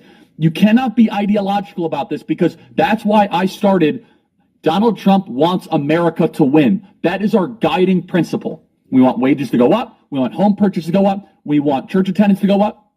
We want fertility rates to go up. We want border crossings to go to zero. We want deportations to go up. We want more people to treat their fellow countrymen as neighbors and not strangers. We don't want men and female sports. This is not ideological stuff. And it gets portrayed by some people in the media as being ideological. If your primary guiding principle is American victory overall, then all of a sudden you can proceed and you can navigate from there. You can then move forward. Okay, then that's how we're going to treat things economically. Let me play another piece of tape here, my appearance on Squawk Box. Play cut 387. I have seen, he's 31, so he hasn't been around to see a lot of these things. I can show you 5 former Republican presidents. Each one in the media has the little Hitler stash. I can show you it on the current guy. I can show it to you on W. I can show it to you on Reagan. This has been the way it's been for years. You know this? Do you realize? Well, I mean, look, I grew up, I was like 10 years old during the worst of the Bush stuff, but yes, I mean, I think you would agree. It's gone to a fever pitch that we have not seen. Trump, but people that are your age think, oh my God, this guy's the worst ever, and finally, but I saw the same stuff with W, and with Reagan. Let me ask you a different question. And with the win. Is it on one of Joe's insertions there? Okay, before we go any further, everybody, I just want to remind you to please hit that bell and subscribe. Get your friends to do the same. Make sure you guys hit a comment. Would you guys like to see me more on CNBC? I kind of love doing mainstream media and bringing the messages that we have here on the Charlie Kirk Show straight to the mainstream apparatus. They were great to work with, by the way. Straight shooters. Enjoy. Now to politics. Joining us on set, Charlie Kirk, founder and CEO of Turning Point U.S.A., the host of the Charlie Kirk Show. I only follow 200 people, I think. That's not that many. I'm honored. And he doesn't even follow me anymore. He's he's blocked me. But you know what people do? They send me your stuff just to needle you, to tweet me. I know. So, Charlie, we know each other. I said we're going to have you on. So the people that were calling you to find out, what your views are, they said, what is the rationale for having Charlie Kirk? So here's what I sent back. The unprecedented success of Trump's first 200 days in sharp... That? I was kidding. It was a big, beautiful response. You want me to laugh? Whatever it was. I'm saying, in every jest, right, there's some truth, and I think you would argue, from where you're sitting, that's not a false statement. Whether it be trade deals, whether it be we just talk economics. Inflation numbers yesterday were far better than experts would have estimated. And look, he got his one big beautiful bill passed, and I think we're only starting to see the economy heat up. Okay, so can I ask one question? You can. This is the take him literally or take him figuratively question, right? Okay. Because we've all been debating for the last several months on this show and everywhere whether we're supposed to have our hair on fire or not about the tariffs and whether the tariffs are going to impact the economy, right? Yesterday, the president went after Goldman Sachs because that economist had said that he thought there'd be a recession as a result of the tariffs. Now, his original report, if you go back and look at it, was based on the idea that China might be at, 145% tariff rates. And so that calculation, the sort of the hair on fire thing at that point was, if he actually does what he says he's going to do, yes, the economy might do that. It didn't do that in part because he didn't do that. And so what is, to the extent that you're like a mind reader of the president. What should the business community, how should the business community think about what he says versus what he's going to do? This is not complicated. He wants what's best for America. It's not ideological. And he wants what's best both for capital and labor. And he wants the market to succeed. He wants wages to go up. And look, you look at the trade deals. The only reason we got the trade deals, which are inarguably wins and victories across the board, whether it be Japan, Philippines, EU, I think we will see a very good China deal, I hope, in the next couple of months, is because he used tariffs as a way to bring as two things, national security components or as revenue generators. He has now created a third category, which is we're going to use it as a negotiation tactic. And he has the whole world spinning, and they're coming to the Oval Office wanting to get a deal done, wanting to come into the U.S. markets. And he's also recalibrated the way that we are financing the government. And a lot of the experts would say, hey, if you have any tariffs at all, and just to push back a little bit, it's not just 145% tariff. They said, hey, if you have a 10% tariff, we're going to see massive inflation. If you have a 20%, we've now had 90 days of tariffs in place across the board, and the report yesterday, and the market responded, because the market doesn't lie. The inflation just wasn't there. The structural inflation was not there. And if it comes in the next couple months, then obviously we'll correct it. But the prices have not raised. There really is a dichotomy of people in this country. Half the people, maybe not half, but there are a lot of people that look at Trump and say, you know what? I think he's a negotiator. I've seen what he's done in the past. I think that he knows what he's doing. That's what they say. Whereas other people say, are you out of your mind completely? This guy has no idea. He's bankrupted. There's individuals who can hold both ideas in their mind. By the way, did you think he knew what he was doing with negotiations?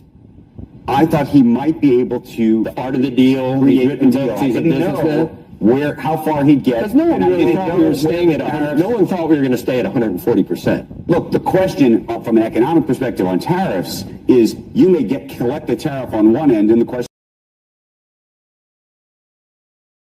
And so far, we haven't seen it yet. It was a major, catastrophic prediction, right? The Panicans, the whole world's going to fall apart.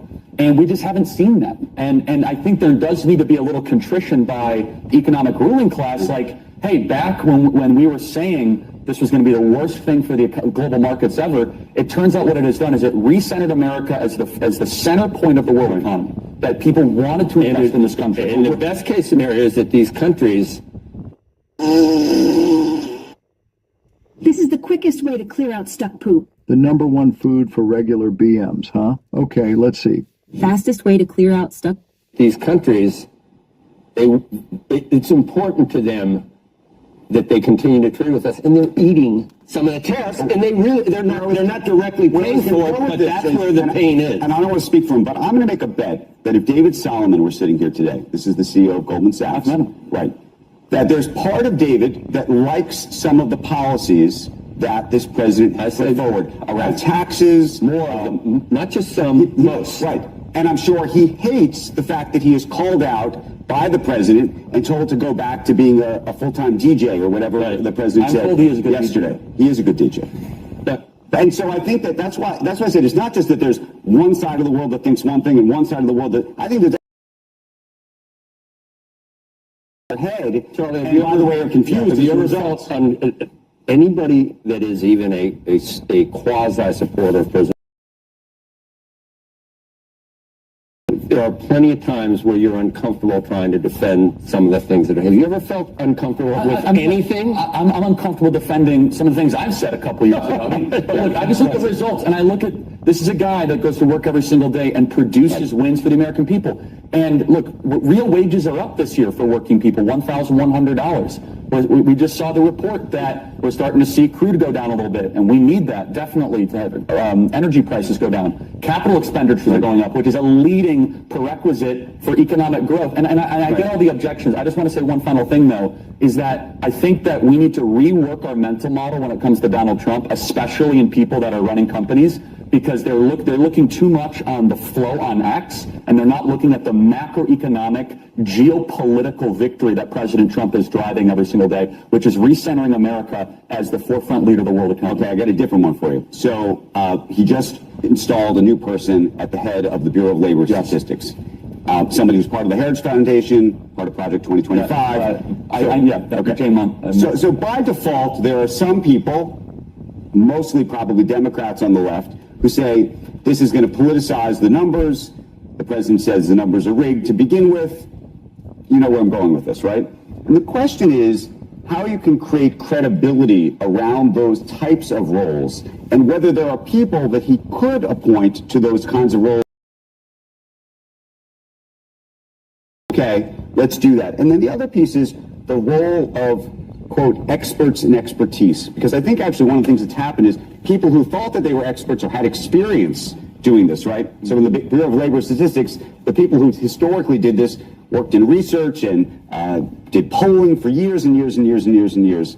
This fellow doesn't have that historic experience. Now, maybe we're saying that all that experience is not worthy anymore. Yeah, we are saying that. That's what we're saying? We're saying that. We're saying that. He's a very. I wouldn't. Yes, but I. And it was so anecdotal. I don't know. I don't want to project onto him that he doesn't know how to do this or not. But my point is, historically, people looked at resumes and other things and said somebody's been doing this. They worked at that department for years and years and years. But also the prior individual under Biden, they got the numbers off by 1.5 million jobs. That was a huge mess. I don't disagree that we should modernize the system big time. Well, but I get this idea that the person prior, all the numbers were perfect and beautiful. No. I agree with you. You and I all know that we would have a job report number under Biden, and then we'd have a very quiet adjustment 60 to 90 days later. So they get the big headline, and all of a sudden we have this really dramatic adjustment. Look, all I can say is this, is that the people that President Trump are putting in place, not only did he win the election, he has the right to put the people that he's put in place. Obviously,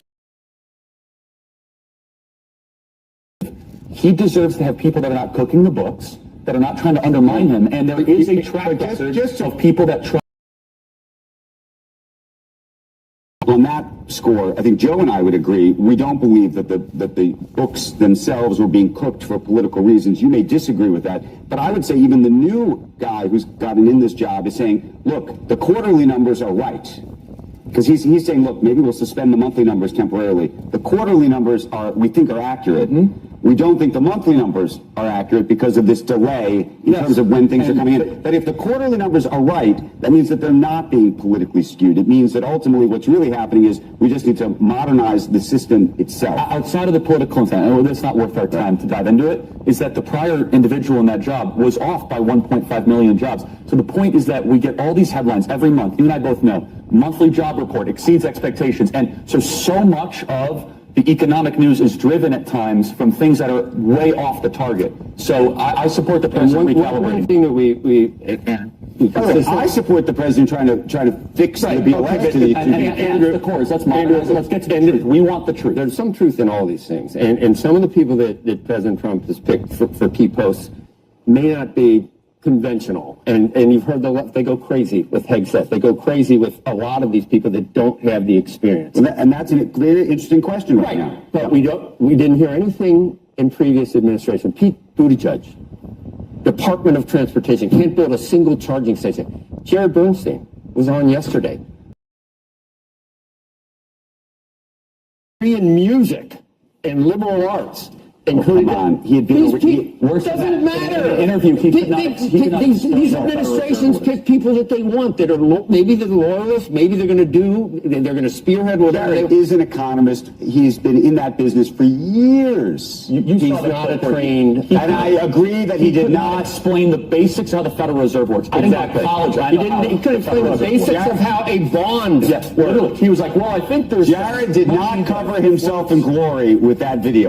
I'm just saying that he teaches courses at NYU. This is not some random schmo. And he was asked a question. Well, tell us. Charlie Kirk is on Squawk Box. Yes. Greg Gutfeld was just on Jimmy Fallon. Yeah. The worm is turning a little bit. And one point I was going to make, I have seen it. See, he's 31, so he hasn't been around to see a lot of these things.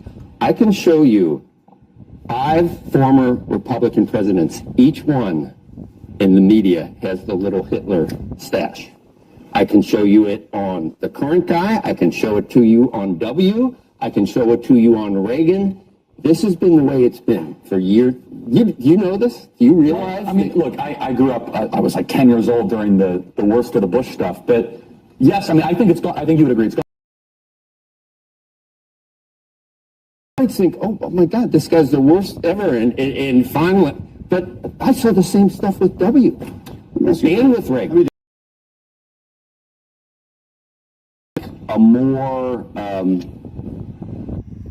You're not a child, you're a man. So stop wearing so many layers to go outside and get the bearskin tactical. A country that's genuinely brought together, that trusts what's happening, that feels that everything is credible, that there's a coming together. I assume you want that? Of course, but in a post-COVID, how could that ever happen with the left? World, and again, how could that ever happen with the left or the right? I think I totally agree. And I would just say, look, in a post-COVID world, I'm just an idealist to believe that. Hold on, Andrew. You're not the left. You're not intolerant. You know where I'm going with this. Yeah. We did not receive any apologies from the ruling class that lied to us repeatedly during COVID. The lockdowns, the efficacy of the vaccine, the mask mandates, school closures, and we just act as if it didn't happen. And I don't think the American ruling class understands the undermining of their credibility that happened when the entire country had their lives thwarted, especially young people. We're just supposed to reopen the country and be like, well, why don't you trust us anymore? Well, it's because the Hunter Biden laptops, Russian disinformation, 50 intel operations signed this letter. And you know I'm making a good point here because there was no contrition. That's just one example. And again, I could go one after the other. No. I would say that actually COVID, to me, I mean, this is actually generational, is actually very much like the 2008 crisis in a way. Okay, that spawned Occupy Wall Street. This has sort of spawned a different sort of political. You want to do Russia? On the way things are covered in this country. All I'm suggesting, though, is this full-on, constant relitigation of what took place in the past, as opposed to a clear-eyed view of what's happening now. I would just interject respectfully that it's not just relitigation. First of all, no one was held accountable, largely for what happened. That's why I said it's sort of like 2008, because a lot of people thought all those bankers were supposed to go to jail. Well, and honestly, there should have been. I think there should have been some administration of justice. That's a separate issue. I was I was young at the time. I can only speak about what we're living through now. And a lot of the COVID injustices we are still seeing today with younger people and their ability to own homes, with the inflation that President Trump is trying to fix that was inherited by Joe Biden. So what I'm getting at, and I know a lot of the C-suite of America watches this program, they not understand where is this populist fervor coming from, is that you have missed the mark on so many of the core proclamations you made to the American people. Explain to me then the ascension of Mamdani. Well, it's fair. I mean, because Mamdani can be easily explained. It could be cathartic. We need to go through this like once every 25 years. I hope you're right. Let's just hope nobody dies, because that's what usually happens with communism. Mamdani can be best understood as the people that voted for him are actually more college educated than they are. I think it's people that don't own stuff. It's driven by 700,000 people in a city of 8 million. Populism. That's right. My worry about populism is, and this is true,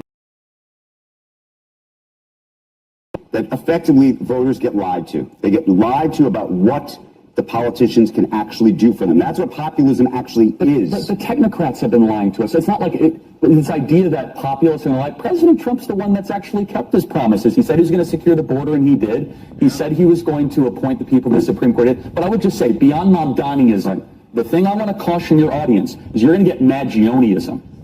You're going to get one-off, violent targeting of people with money if we do not rebuild the American middle class. I think President Trump is doing that. The numbers show that. So I think we look at this. Oh, Mamdani's the problem. The C-suite of this country should want MAGA. We will deal with you. We'll do a deal. We'll bring you in the room. We'll talk about tax cuts, tension between capital and labor, because the alternative is Maggioni and Mamdani, and you don't want that. One last thing. I know they're playing the music. How do you feel about these sort of one-off deals that the president's been making, for example, with the CEO of NVIDIA and AMD? There's a lot of people who look at this quote-unquote industrial policy and say, this is a new form of Marxism. This is socialism. That was one of the examples I'm using where sometimes it's difficult to just... That's what I'm very curious. I mean, all I can say is this: he who controls the chips will control the AI future. And I think it's good broadly. Again, I need to understand all the details of it broadly. I think it's good that we finally have China addicted to something we make, that they need. And PPE, for vitamin C, antibiotics, pharmaceutical manufacturing. Finally, we have something that China's begging for from us. Fentanyl. You have more questions. You love this. That's great. By the way, I like Charlie a lot, and we have a good rapport. We have a lot of fun. No joke. Great. By the way, I do enjoy this conversation. I don't like the two-on-one of it, and I don't even like being put in a position that I'm on some other side. Welcome to my world. I don't agree with a lot of things you say. The only thing I would say is that don't always represent the views of a technocratic ruling class. That's the only thing I would say, because it's a big country and it's changing rapidly, and I think it's important to listen to the concerns of a forgotten country. Amen. The golden age is here. Thank you. Watch what eggs do to your brain. Take a look at these two brain scans. They both look young. Hey, ladies and gentlemen, this is Carmine Sabia for Explain America and Adam Schiff. 1, 2, Piro's coming for you. That's right. Before we get started, please make sure you like, comment, share, and subscribe. Those little things really help us out and will help our channel continue to grow. Schiff is at the head of this. But I want you to know he's not alone. The wheels are coming off for the Russian collusion gang. Adam Schiff, Swalwell's been caught. Jim Comey has been caught. Jim Comey has been caught, according to a whistleblower, saying okay to them leaking, wanting them to work with a New York Times reporter to leak negative stuff about President Trump and Russian collusion. That's how deep this goes. We are just scratching the surface of how deep the deep state goes. And Benny Johnson, great YouTube host, great guy, love his show. He had Jeanine Pirro on just yesterday. And he asked her what was going to happen with Adam Schiff, because she's the one that's in charge now. She's the one. She's the one that's going to decide if they bring charges or not against Schiff, against Swalwell, against Comey. Yeah, your future is in the hands of Jeanine Pirro. How does that feel? That's got to be tough, knowing who you are, knowing who she is. It's got to be a scary situation.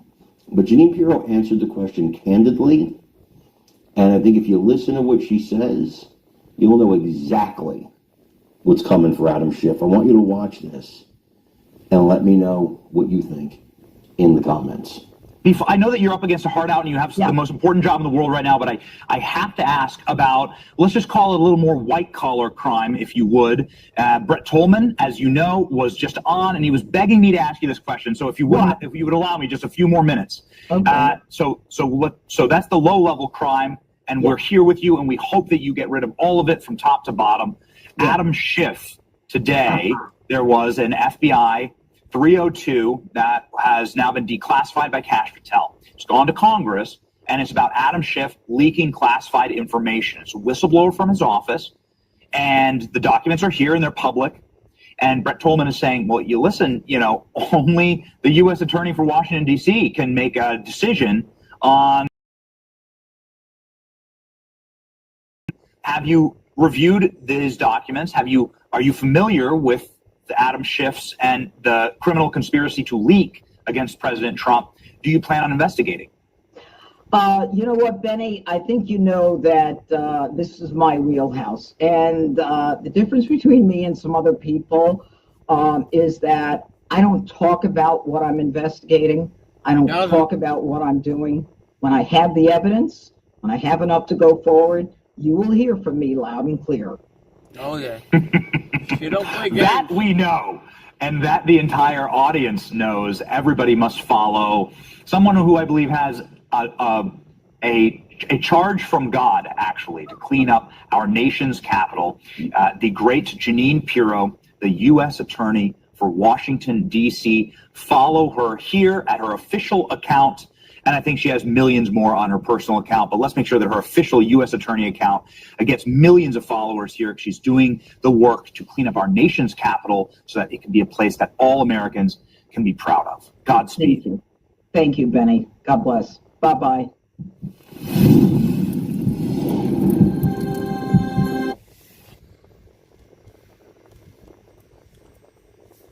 Do not hire an exterminator. Until you learn this trick to keep pests away, this genius college student from California is... Come on, YouTube. Seriously. Sorry, but I can't help it, YouTube. All right, you know who I am, I assume. Today we unsealed an indictment against two individuals, Jimmy Cherizier and a co-conspirator, Basil Richardson. It is a one-count indictment that was unsealed, and the one count has to do with conspiracy to violate the International Emergency Economic Powers Act, also known as IEEPA. IEEPA. Jimmy Cherizier is also known as Barbecue. Do we have his picture here? Yeah, okay. He is a notorious gang leader from Haiti who has orchestrated and committed various acts of violence against Haitians in Haiti.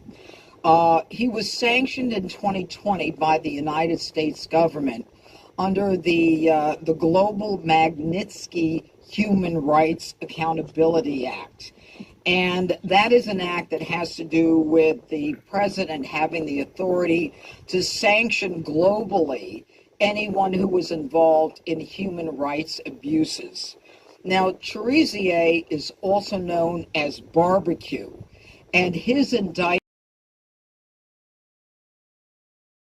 in the history of the Department of Justice, who has been sanctioned under the International Act. Now, in terms of background, Barbecue was a police officer in Haiti, but he led many campaigns of violence against Haitians in Haiti, including the notorious La Saline attack in 2018.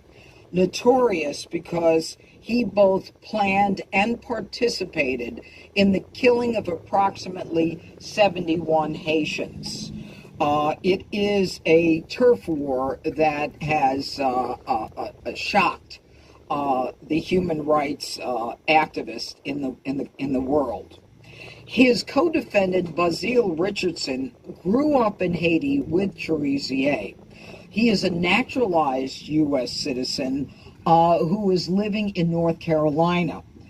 He was also indicted under that same one count, and he is indicted for sending money to Cherizier, sending money from the Haitian diaspora in the United States to Cherizier. And knowing that Cherizier was sanctioned under that 2020 Magnitsky Act. Now, apparently he was a trucker who, although he was from North Carolina, was just picked up in Texas. Now, one of the things that is extremely important that you'll be hearing about from my law enforcement partners here is that the State Department has designated a $5 million reward for information leading to the arrest and or conviction of Cherizier. Now, I want to let the public know that anyone who is giving money to Cherizier, also known as Barbecue because of his violent acts in his home country, cannot say, I didn't know that he was sanctioned by the U.S. government. They will be prosecuted, and we will fine them because they are supporting an individual who is committing human rights abuses, and we will not look the other way. Now, this office is not unfamiliar with crimes of violence in Haiti. Several months ago, we got a conviction against an individual by the name of Jolie German, who was involved in the kidnapping of 16 American Christian missionaries in Haiti. Haiti is a hot spot right now, and I don't use that as a pun on words, but there is incredible violence going on there, which is why the State Department has gotten involved and why we have made the decision to make it very clear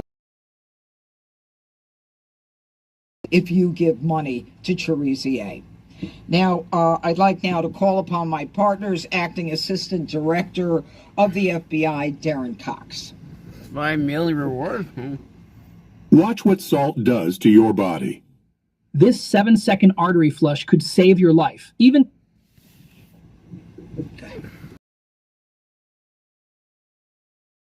Darren Cox, and the Acting Assistant Director of the FBI's Criminal Investigative Division. I want to thank our partners here with us today and our international partners for their hard work and partnership in combating transnational organized crime, which threatens the safety and security of communities both in the United States and abroad. Under Director Patel's leadership, the FBI is focused more than ever on crushing violent crime, cartels, and gang activity every single day. Since January, the FBI, with the help of our law enforcement partners and community members, have arrested 3 top 10 fugitives. We've arrested over 19,000 criminals, and we've seized thousands of tons of narcotics, which have saved millions of lives across the United States. The American public and criminals should know our agents and our partners are using every tool available to keep criminals. Without hesitation, they're taking the fight directly to the criminals, and they're restoring order. These efforts are a deliberate and coordinated plan to protect our communities and confront escalating threats from foreign terrorist organizations like Viva Unsoon. These networks means addressing every link in the chain, every cell, especially in the United States. As you've heard in today's announcement, for key members of Viva Unsoon and Jimmy Shazir, also known as Barbecue. We know someone has information that can help end this violence, and we want them to come forward and know that they are safe in doing so. Today, I want to highlight the amazing work the FBI and our law enforcement partners do every day to disrupt and dismantle violent criminal networks, just like that of Barbecue and his cronies. Our FBI Miami office has worked closely with our international partners to track down Shazir and his Viva Soon partners and associates in the United States. On July 23rd, one of Shazir's most trusted associates and a named co-conspirator was taken into custody. Brazier Richardson was investigated by Miami, and he was arrested by our FBI Houston office without incident. Violent actors like Shazir and the rest of his criminal associates must understand there is no safe haven for them and the people like them that traffic violence in our communities. The FBI and our partners will continue to leverage all of the resources available and the expertise that we have to bring these people related to Shazir or any of his criminal network to contact the FBI through our tips line or our local field office. You can also call 1-800-FBI, and you can go online to fbi.gov/tips. Together, we will stop this violence. Thank you. All right, and now Assistant Director of HSI, Ivan Arvello. Thank you. Good afternoon. Ivan Arvello, Assistant Director for Homeland Security Investigations. The unsealing of this indictment marks the culmination of a nearly 3-year investigation into Jimmy Shazir's illicit activities and involved identifying Shazir's firearm procurement and trafficking networks, fundraising operations, and the movement and misuse of U.S. dollars in violation of U.S. sanctions. Sanctions fuel gang and terrorist operations that have oppressed and devastated the Haitian people. Shazir's shift from Haitian law enforcement to violent gang leader was marked by his alleged involvement in the 2018 La Saline massacre. This horrific event resulted in 71 murders and the destruction of 400 homes as civilians residents of La Saline neighborhood in Port-au-Prince were caught in the middle of a gang battlefield with chaos and destruction. Over the years, international organizations have linked Shazir to several additional instances of human rights abuses. Today marks a significant step in bringing his reign of terror to an end.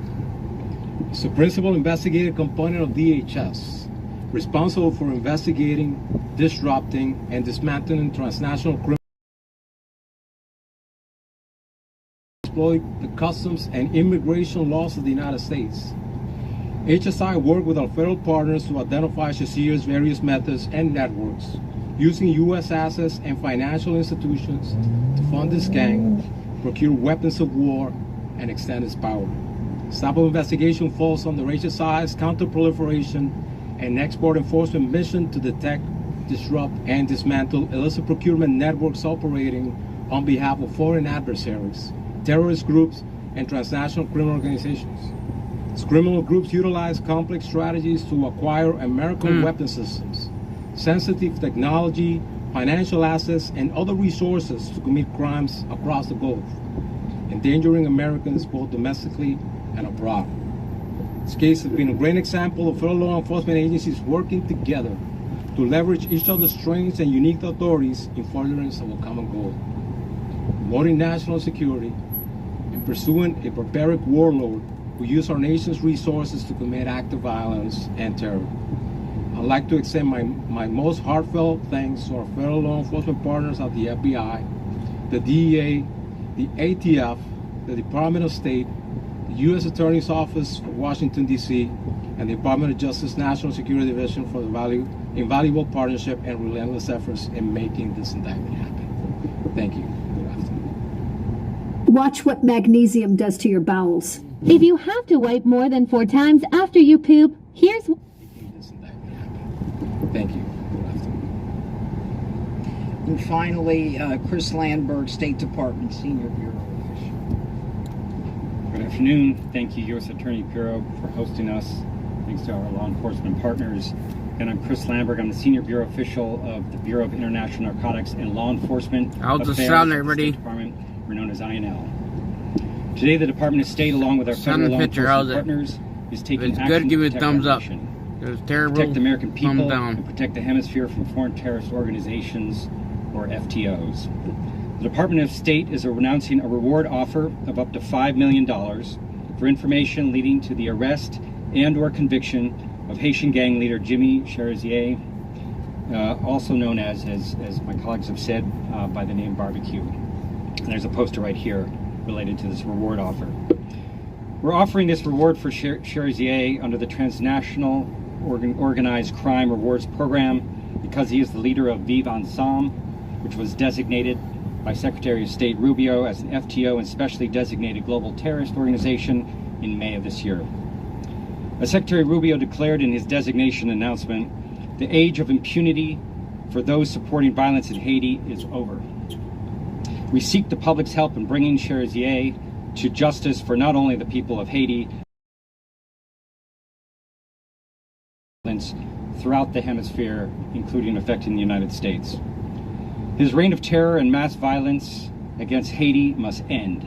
The instability resulting from his actions has the potential to drive illegal immigration to our borders and increase transnational crime.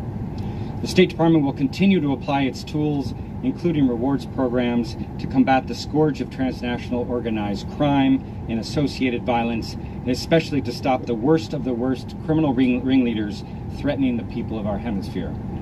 So I'm going to repeat the information mentioned by my colleagues. If you have information, please contact the FBI at 1-800-CALL-FBI or HSI at 1-866-DHS-2-ICE. Help us find and convict this menace to the hemisphere, Jimmy Cherizier. Thank you. Thank you very much. Questions? Yes. Given the violent crime in D.C. that is being cracked down on with this. Okay, I'm happy to talk about violent crime in D.C., and I'm going to. I have some posters to show you. But anything on Cherizier?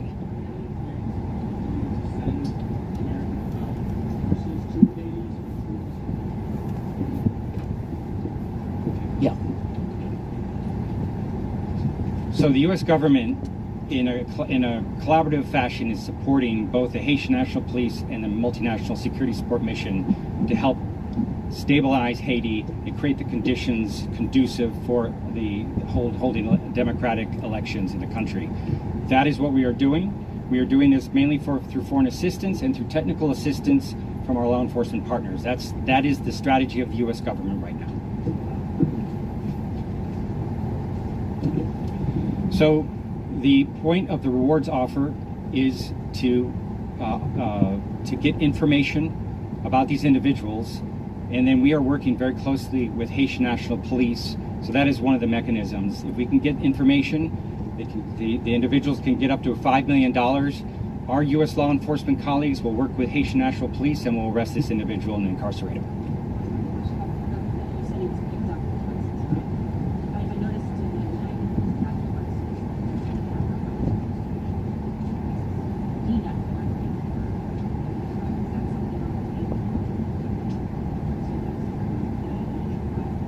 Well, I think it's a little too early now to really comment on that. I think right now our goal is to get a conviction here, and then we'll make a decision as to what's appropriate. There's a lot of steps before you even get to that. Anything else on Cherizier?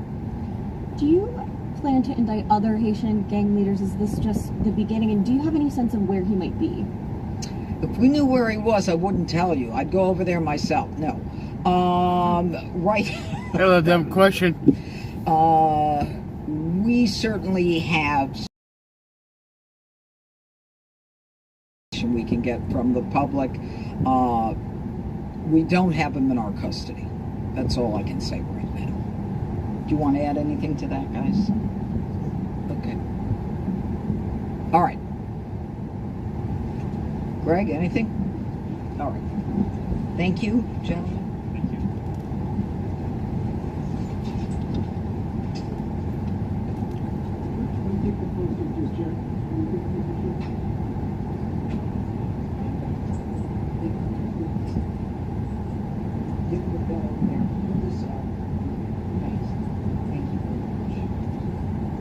There we go.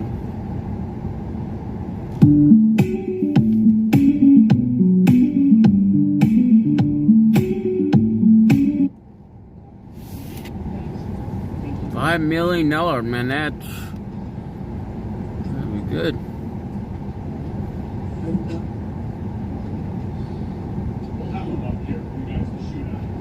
Yeah, that'll be here. You know, there's been a great deal of discussion. If you could hold.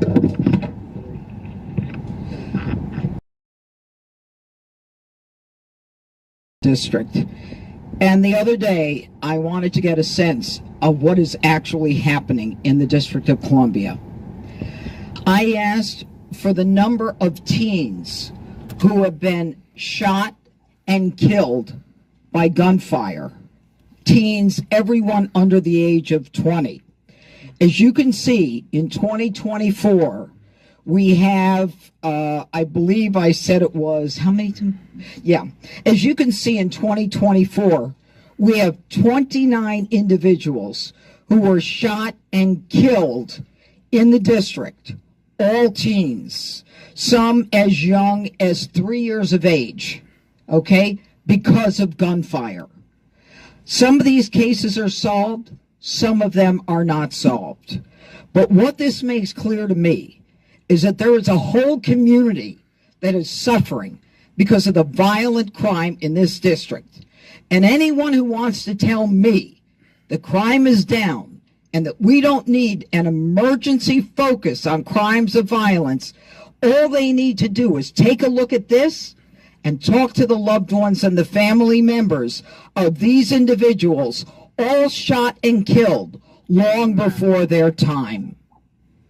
Now, over here are the individuals who were shot and killed under the age of 20, all teenagers in 2025. And the number here is 16. Again, all members of the minority community here. I don't know how many of these cases have. Again, it's guns on the streets. It's individuals who are not concerned about accountability, who don't have any reason to fear law enforcement. I am here today to tell you that on behalf of all of these victims, all of these families, that they're going to be accountable, that we are going to make a difference, and that we are going to make sure that law enforcement is focused on these innocent, now silent victims of crime in the district. Amen. She ain't but wrong. Anywhere else? All I know is we rank in deaths. 2 years ago, we were one of the fourth highest. We were the fourth highest in the United States. I don't need any more statistics.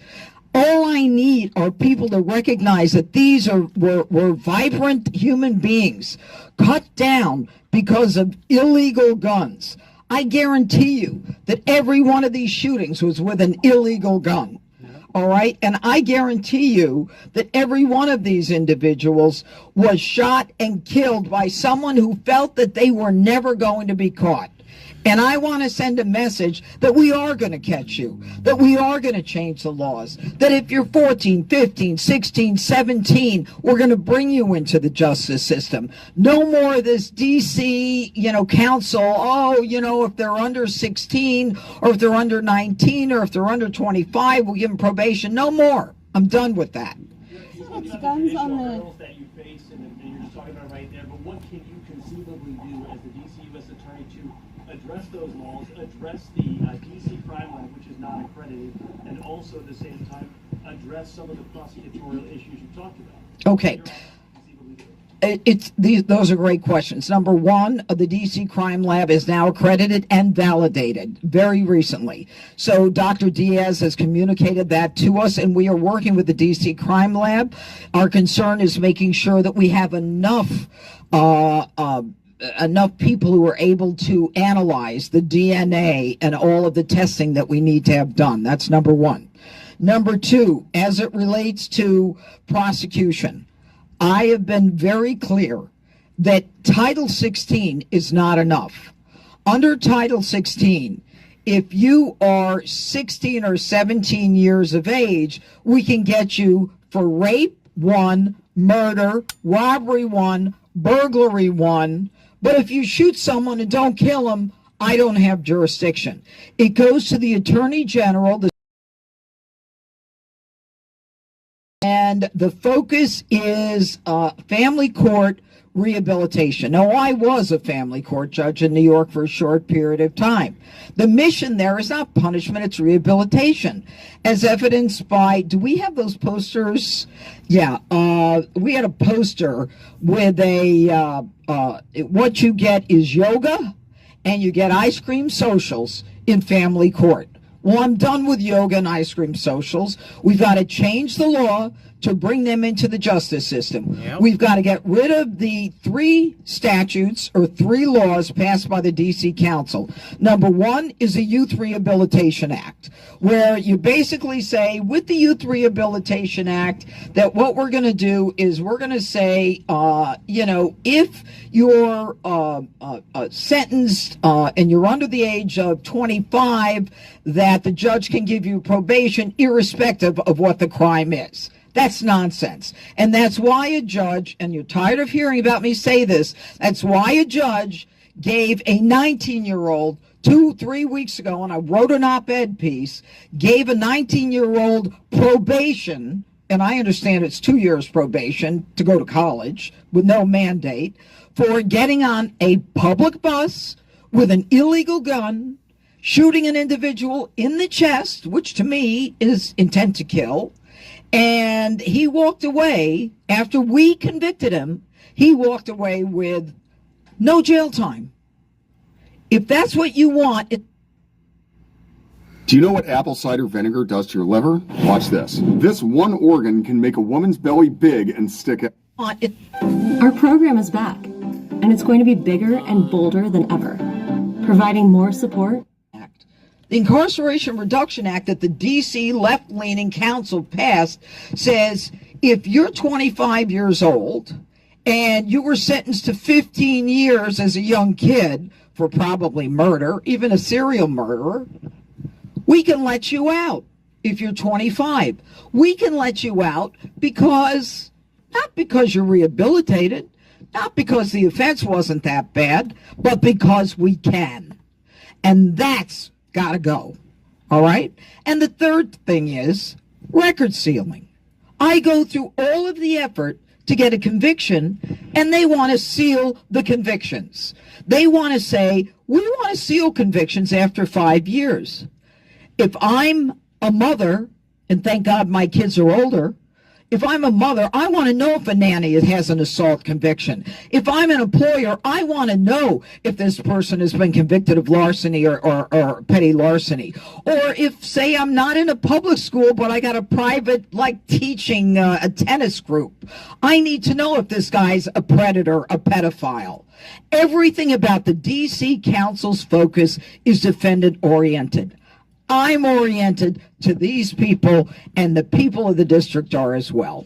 You just went through the This federal takeover that you talked about a little bit. Well, you talked a lot about it. But any special? I don't have any special powers. I wish I did. But can you talk about where you stand on hiring prosecutors and judges? I am. I am. I'm not going to bore you with the facts. Don't quote me on that. That was off the record. I can only hire during certain periods once there's been an ad or some kind of posting, and then I can hire. Okay, I'm doing it. I'm doing the best I can. The president has given me the permission to hire. This is an office that has been neglected. And I'll say it publicly. It's been neglected. With people signing contracts, they didn't know what they were signing. All right, it just kind of ran on its own. Not anymore. This is an office where nobody seemed to care that we were down 90 lawyers, 60 investigators, and paralegals. I do. And so my effort is to get people who want to work in the nation's capital, who want to work in the largest United States Attorney's office in the country, and the best office. Because we're not just federal prosecutors, we're local prosecutors. We get down and dirty on street crime. And that is what really motivates a lot of my prosecutors. You just walked through the changes you'd like to see from the punitive aspect. What about preventative? Do you or the president plan to do anything to address the root causes of crime in D.C., such as truancy?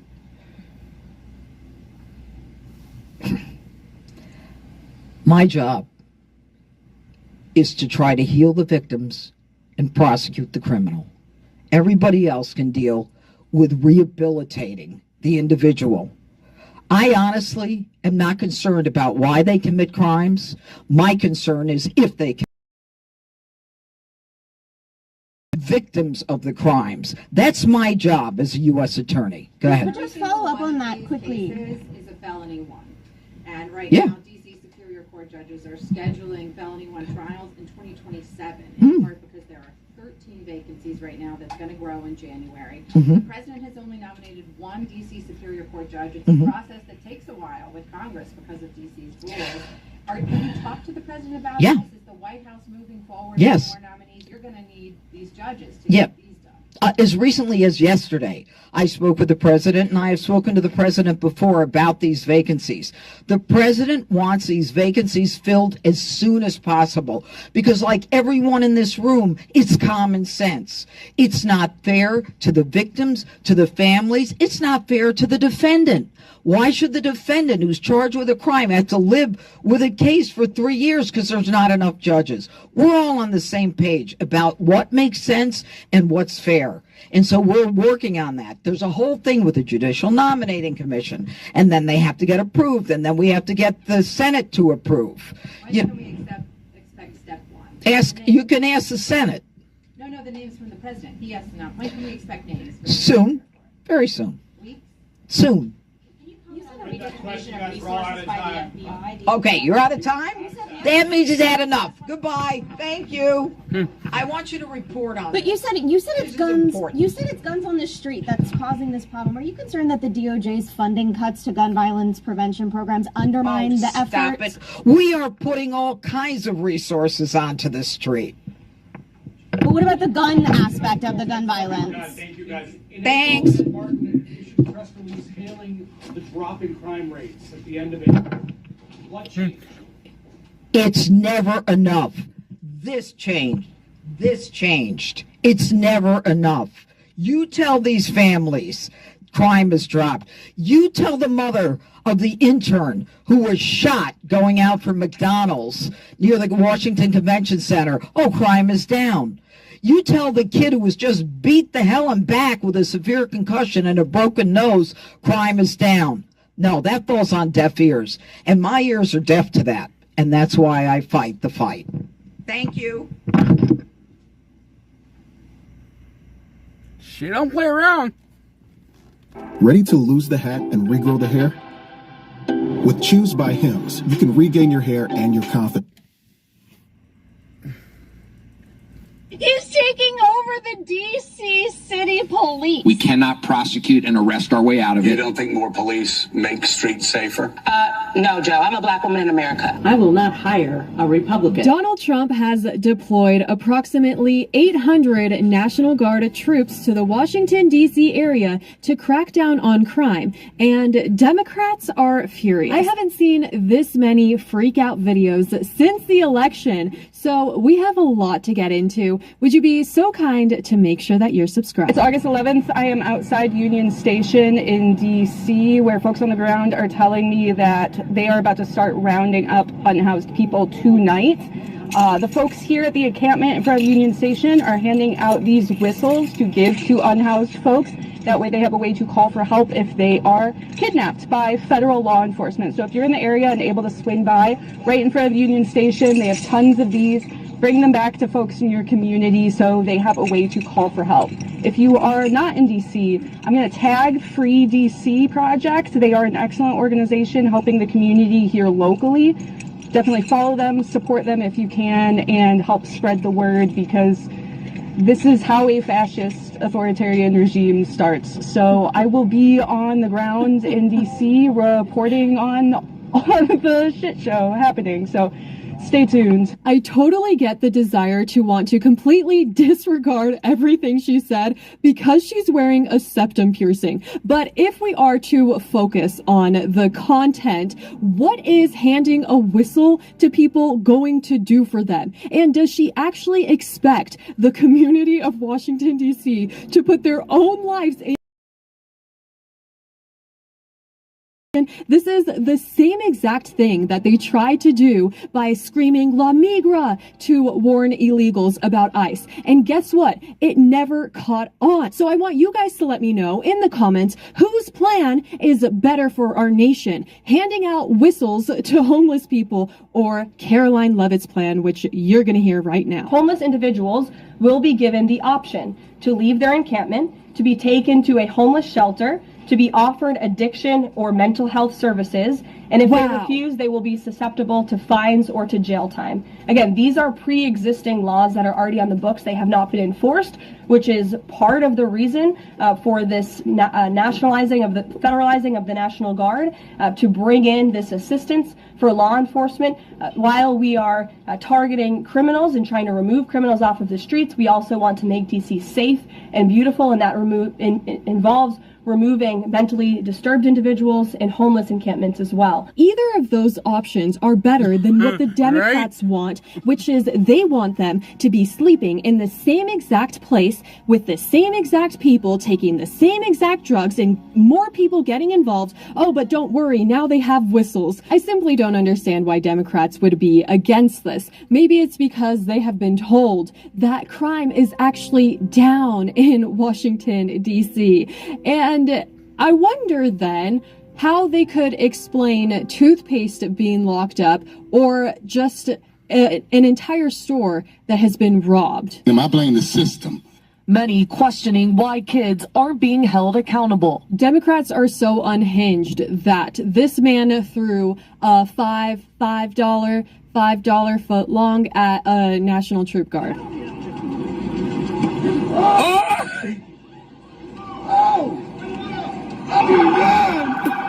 In this thread, they are proving that it actually happened in Washington, D.C. very recently.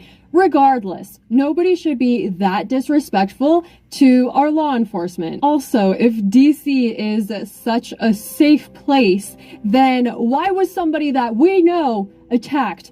A team member of Doge saw this young woman being attacked by a gang of about a dozen young men in her car in DC, and then he ran to defend her and was severely beaten to the point of concussion. You can tell that an area is dangerous when someone you know of has been personally robbed there. This whole thing just shows how salty Democrats are, because Trump could actually solve world hunger and Democrats would find something wrong about it. They're just angry.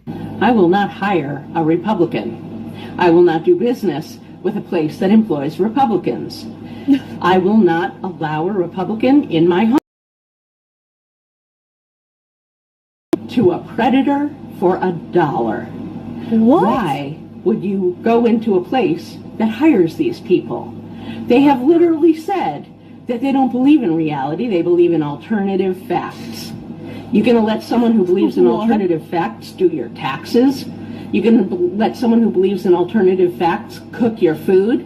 These are people who don't believe in science or medicine. They will let chicken sit at room temperature for weeks because they don't believe. Eating too much salt causes hypertension, right? Nope. What about too much bacon and red meat? Nope. It's actually... Sit at room temperature for weeks because they don't believe that diseases exist. What? They put profits over people every time. Why would you eat at a Republican establishment?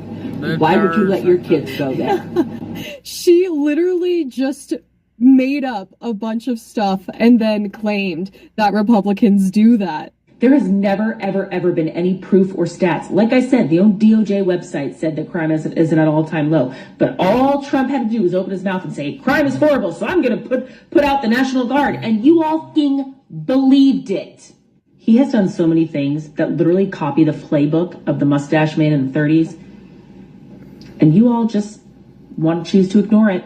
I mean, I'd like to know at this point, what is it going to take? He even played your asses with the whole files thing. The problem that I see with a lot of liberals is they always take it to the most extreme place and come up with the most extreme insults that they are quite literally the group that cries wolf. So how are we supposed to take their words for things when actually when Donald Trump brings up the genocide happening for farmers in South Africa, and that ends up being real. Or he talks about the Delta smelt being the reason as to why they didn't have water during the fires in Los Angeles, and that turns out to be true. And so when people investigate things that Trump says and then they turn out true, yet you guys come up with all of these insults and expect us to take it as a fact just because you said it with a lot of emotion or you're really angry about it. I'm sorry, but that just simply doesn't cut it as evidence. So you can continue to say all of these insults. And the other thing is, again, all of these extreme insults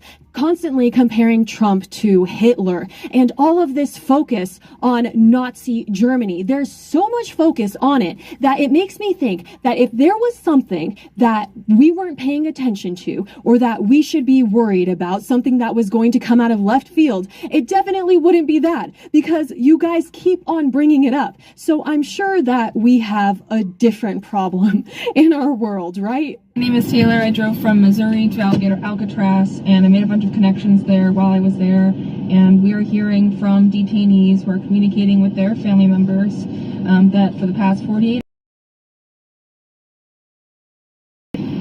people are watching the cages next to them be completely emptied. They're moving hundreds of people at once. The city is closing. We don't know why. We don't know if it's temporary.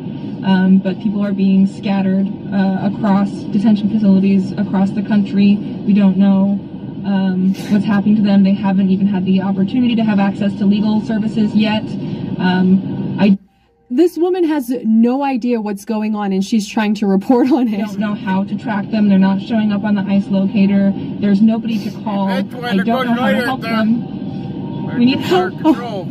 So this woman is clearly distraught because of the people that she's been around and the information that she has put in her head. And Charlie Kirk has recently asked a really great question. He said, "What is the name of the American citizen who was deported?" And I believe one person answered Kilmar Agrego. And he was like, "No. Nobody has." So there is no name. I thought that that was a great trick question. And that's true. He wasn't a citizen. And so there's really no reason to be crying, because that means if they're not a citizen of the United States, they're a citizen of somewhere else. And that means that they can build a life there and not have to worry about not being a citizen. Guys, is this not a call to go to war? Like, I'm confused. Here? Why is he still doing things? Why does he have any power? Why is this man not behind bars? Like, oh my God, it's making me emotional. Can somebody do something, please? If Democrats didn't have phones and they didn't even know the election happened, nothing in their lives would have changed. Everything, their day-to-day lives would have looked exactly the same, except gas prices and eggs might be a little bit cheaper. Pretty soon their cities might start to look pretty clean. They might think, oh, that's kind of weird. I wonder what's going on. But the fact that they freak out so much about a Trump presidency is hilarious to me. Could you imagine if Kamala Harris got elected? Oh, I don't even want to think about it. He hates black people. He hates black people. He said terrible, dangerous cities like Oakland, Baltimore, D.C., because they're majority black population cities. He hated black people when he took out 4 full-page ads in New York newspapers calling for the Central Park 5 to be executed. Innocent black children. He hated black people when he picked Haitian immigrants to bully because he knew dumbass white-skinned Latinos like me would fall for that shit. He hates black people. That is so ridiculous. Do you guys remember when Trump brought up that beautiful young boy with such a great personality who had cancer, and then all the Democrats were being so rude to him and not recognizing what a beautiful moment it was when they swore him in as a member of the Secret Service. It was phenomenal, and all the Democrats were just focused on race. I know that Democrats always try to make it seem like their argument is that the right is racist. Oh, yeah? Really? And in doing that, a lot of times Democrats get really racist. Let me know what you guys think of that. I'll go. You don't I think mean, I more want to go. police make streets safer? No, Joe, I'm a black woman in America. I do not always think that more police make streets safer. When you walk down the streets of Georgetown, you don't see a police officer on every corner, but you don't feel unsafe. I think that it's pretty hilarious that just because Trump points out places where there's crime, Democrats are like, hey, he's doing that because they're black. It's like, well, you guys are the ones who said it. I mean, we're just talking about the crime, you know? Anybody with any functioning brain cells left knows that more police presence and stronger militarization is not what reduces crime. I mean, so why don't they go and look at countries that don't have police presence or cities where there aren't police and check out all of the illegal things happening there? Okay, imagine you're driving down the road and you see a police officer hiding in one of those corners, and you look at the speedometer and you make sure that you are going the speed limit. But if the police officer wasn't there, are you going to double check your speedometer? I mean, of course, we should always follow the law, but when people see a police officer, they rethink, check everything and make sure, am I following the law? So obviously, police presence keeps the community safe. I mean, be so fucking for real. How did the war on drugs go? Get the fuck out of here with that. We know that's a lie. We know it's an excuse. It's obvious that Trump's only motive is to clean up DC. I don't know what people are thinking. They think that he wants to put a casino there. This message is for all the ICE agents out there today. When Donald Trump's reign of terror is over, we will be rounding you all up and putting you in jail. We're going to raid and destroy your homes. We're going to handcuff you and take you away in front of your families for breaking the Constitution of the United States of America. That's why we hold cameras to your face, so that we can have facial recognition for when Donald Trump's out of office. Okay, what an actual loser. I don't think that he would even have the ambition to do all of that. And he's saying, we're going to do this. Shut up. You're just a loser. And everybody knows that. MAGA! MAGA! Are you home? Are you awake? Are you awake yet? Do you see what's happening? He's taking over the D.C. City Police. Oh my gosh, are you awake yet? This is a government takeover. And I tell you what, he's sitting there with his little finger. He's sitting with his finger on the button to pull martial law. He can't wait to do that. And guess what? He'll set up his pearly little gates all around D.C. and keep himself protected. Oh, you LIBTARD, there you go. What mom is going to say, you know, I really miss all the homeless people that used to sit on this sidewalk. I hate the fact that it's clear and that there's not human feces on the sidewalk or needles. I really miss all of that. It was just so vibrant and so exciting, such a thrill. People, everybody, Democrats and Republicans, we both recognize that homelessness is a huge issue in our country. And what president of the past has done anything about it? Simply by closing the border and stopping the flow of fentanyl, Donald Trump has done more than any other president to make our cities better. And yet this woman's still yelling. Would you be so kind to make sure that you are subscribed to my channel? I'll see you next time. Bye. Yeah. Watch what eggs do to your brain. Take a look at these two brain scans. They both look young, strong, and healthy. Texas passed the redistricting law. Jasmine Crockett, you lose. Democrats, you lose. It's over. This news item is over. It will continue because now we'll see what kind of backlash the Democrat states do. Texas gained 5 to 10 seats, depending on how you count it. I'll explain that. Welcome to Doug in Exile. This is where the happy patriots are. Hats off to the Quad Club. You'll notice I give you the news, and I don't read commercials because I assume you're watching the commercials on this show already from YouTube. So I want you watching them. I don't got to read the ads, and I get paid plenty.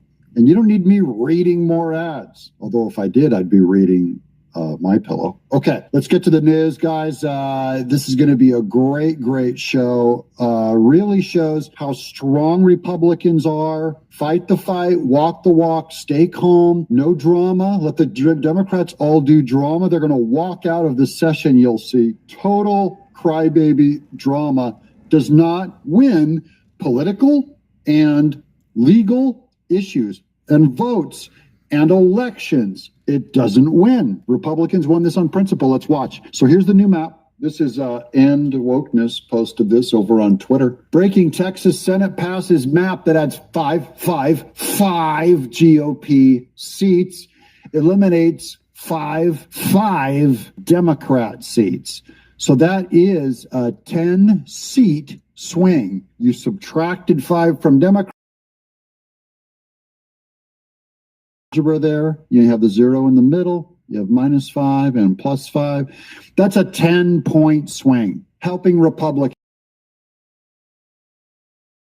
The Democrats are going to try and commit revenge on this, but they're going to have a much tougher time. I'll explain that too. Okay, so here's End Wokeness. I mean, this is Grok helping me kind of explain everything. The Texas Senate's new congressional map passed on August 12th, today, 2025, shifts political power by adding 5 Republican seats, eliminating 5 Democrat seats, leveraging a rare mid-decade redistricting move that follows the 2020 census reapportionment and reflects Texas gaining 2 seats due to population growth. And instead of gaining 2 seats, they gained 5. Whoops, we went a little far. That's good, though. The redistricting intensifies a national partisan battle, with Democrats fleeing the state to break quorum, a tactic seen in 2003, prompting GOP Senator John Cornyn to request FBI assistance, while blue states like California plan counter maps. That's Gavin Newsom. Can he do anything? No,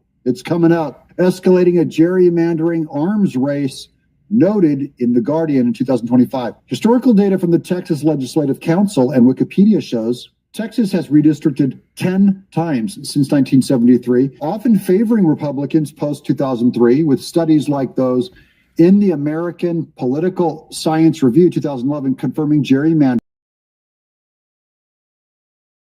the map's potential impact. However, I got to qualify that. It's post-2003 that the gerrymandering started going toward.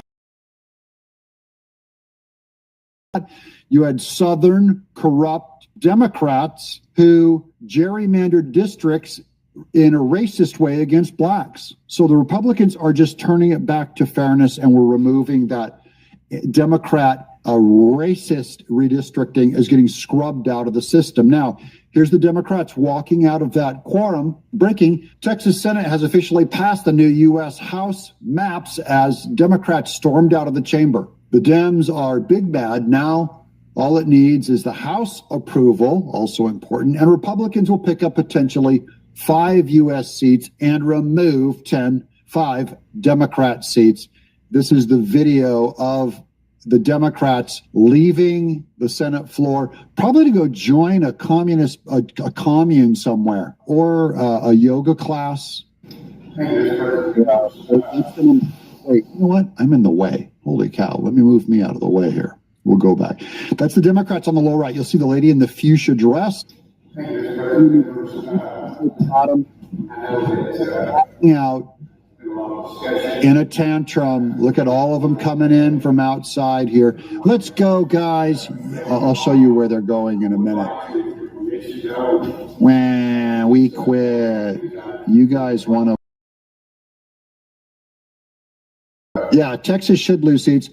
Jasmine Crockett can no longer win. We'll get to her at the end of this video too. The Democrats, they weren't leaving on principle. They were leaving to post this stupid press conference. Here's what Senator Roland Gutierrez said down there. Roland Gutierrez, you're all done, buddy. All done. You guys lost. Gutless, he says, gutless Greg Abbott and the Texas House Republicans refuse to have a real conversation on flood relief. Did you know this was all about flood relief? Until they passed Donald Trump's rigged maps. How can a crybaby exist in Texas? I thought Texas was full of tough cowboys. And you guys elect these wimpy crybabies, whining Senate Dems.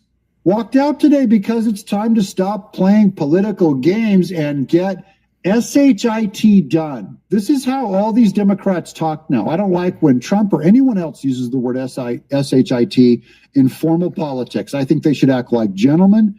I think it should be a little more formal than how you and I would talk. And so I don't like hearing cussing. This guy, it's all the new rage on the Democrat side. It means you're big mad. By the way, I can find a lot worse words than SHIT. You want me to start tearing? You want to hear a cussing tear? See, this is what I hate about cussing. Everyone thinks if they drop a cuss word in the middle of a conversation, they're badass, they're tough, they're shocking. I'm supposed to lace all of this conversation with you, fine people, with the F word, and all it does is smear filth all over you to have to hear that, number one. I'm not saying you're not aware of the word. I'm not saying you're some prude going, oh, my virgin ears, I can't handle the F word. Of course you can handle the F word. You live in America. You hear it all the time. So no one has to prove that they're bad by using the F word or the S word. So for this Democrat to come out and use a vanilla word like the S word, which I don't think is that bad, I'll use the C word. How about we go hardcore, big guy? How about we say the N word? You know, that's offensive. You're trying to offend people to bring attention to yourself. Say the N word. You ain't going to say that. They picked the safe word, the S word. See how this works? By the way, and I could be more offensive than anyone, you fill up an arena full of people and you say the F word. How many people do you think would be offended? Less than half. If I stood up and said, and shared the gospel and said Jesus was the only way, and good people go to hell without Jesus, and there's no way to get to the Father, all of the religions are canceled outside Christianity, do you not think that would get more boos and be more offensive to an average arena of people? So I'm more badass than anyone who cusses. What we believe as Christians is more radical and offensive than this guy saying the vanilla S word. But let's hear from this Democrat loser who left the floor to have this tantrum, knowing he had a sympathetic press that's going to carry his little program thing, trying to imply Greg Abbott, a man in a wheelchair says that Greg Abbott doesn't want to help flood victims. Why would you, a Hispanic man, say that against a man in a wheelchair? This is how Democrats do it. Why do you hate people in wheelchairs so much? Did I do that right yet? What's happening down in that room right now is nothing but a scam and a sham. What's happening down in that room right now is nothing but a scam and a sham. No, we're correcting the scam and sham racial redistricting by Democrats. We're bringing balance to the force, to the universe. On the people of Texas and the American public. Hey, guess what? The people of Texas can vote every Republican out if they don't like it. It looks pretty red. Did you see that picture of that state? I mean, what do you think these people like? Sorry, guy. And this bullshit president. There goes the S word again. You have a potty mouth, sir. And like I said, you're not badass. I'll say some words that would peel the wallpaper off the wall behind you. It's not offensive. We don't care. We're bored. Frankly, the microphone's down at your stomach, son. Why don't you bend over a little bit or pick the microphone up? On his watch, and this governor has perpetuated this scheme. And so I didn't know what else to say. Yeah, we'll make something up. My colleagues haven't already told you. But as I walked up to the Capitol, he might pick up the front page.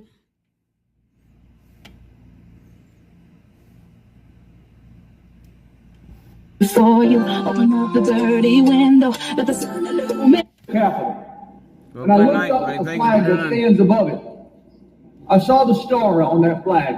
Oh, good Lord. This is going to be long. So I walked up to that flag and I saw the star that was on that flag. This is going to be a killer moment right here. He's probably going to say, he's a Democrat. He's probably going to say, you know what? If you take that sickle and you put a crescent around it, you'll have a Muslim. That's what we're for. Go Palestine. Star on that flag. There's a star on that flag. And the flag used to mean something in Texas. But now it doesn't. You know what it means? Barbecue. Now it means country music, mediocre country music and barbecue, because of Democrats, actually. You know what? Let the poor Texans, the poor red dust. I have a friend who's a rancher. He's an actual cattle puncher in Texas. The real deal. He used to be a Christian rock singer. He went over there and became a ranch hand. He's like, I'm going to punch cattle for a living. It was symbolic for strength and independence. Yeah. Strength and independence, the Texas Star. I think it still means that. I'm pretty certain now that under the watch of Greg Abbott, a man in a wheelchair that Jasmine Crockett called Wheels. That's nothing more than a one-star Google. That used to stand for independence. Now it's a one-star Google review. He's just mad it's not a hammer and sickle. Because let's be clear. Okay, here comes clarity. Anytime someone says, let's be clear, now let's be clear. And then here comes a lot of vague, muddy lies. The facts are clear. Really? Okay, let's go to facts. Are there two genders? Is unborn life human life? Is a man interchangeable with a woman in marriage? Let's see if the facts are clear. Oh, I love clear. You don't love clear facts. Did evolution happen? Can you get life from non-life? Can life suddenly exist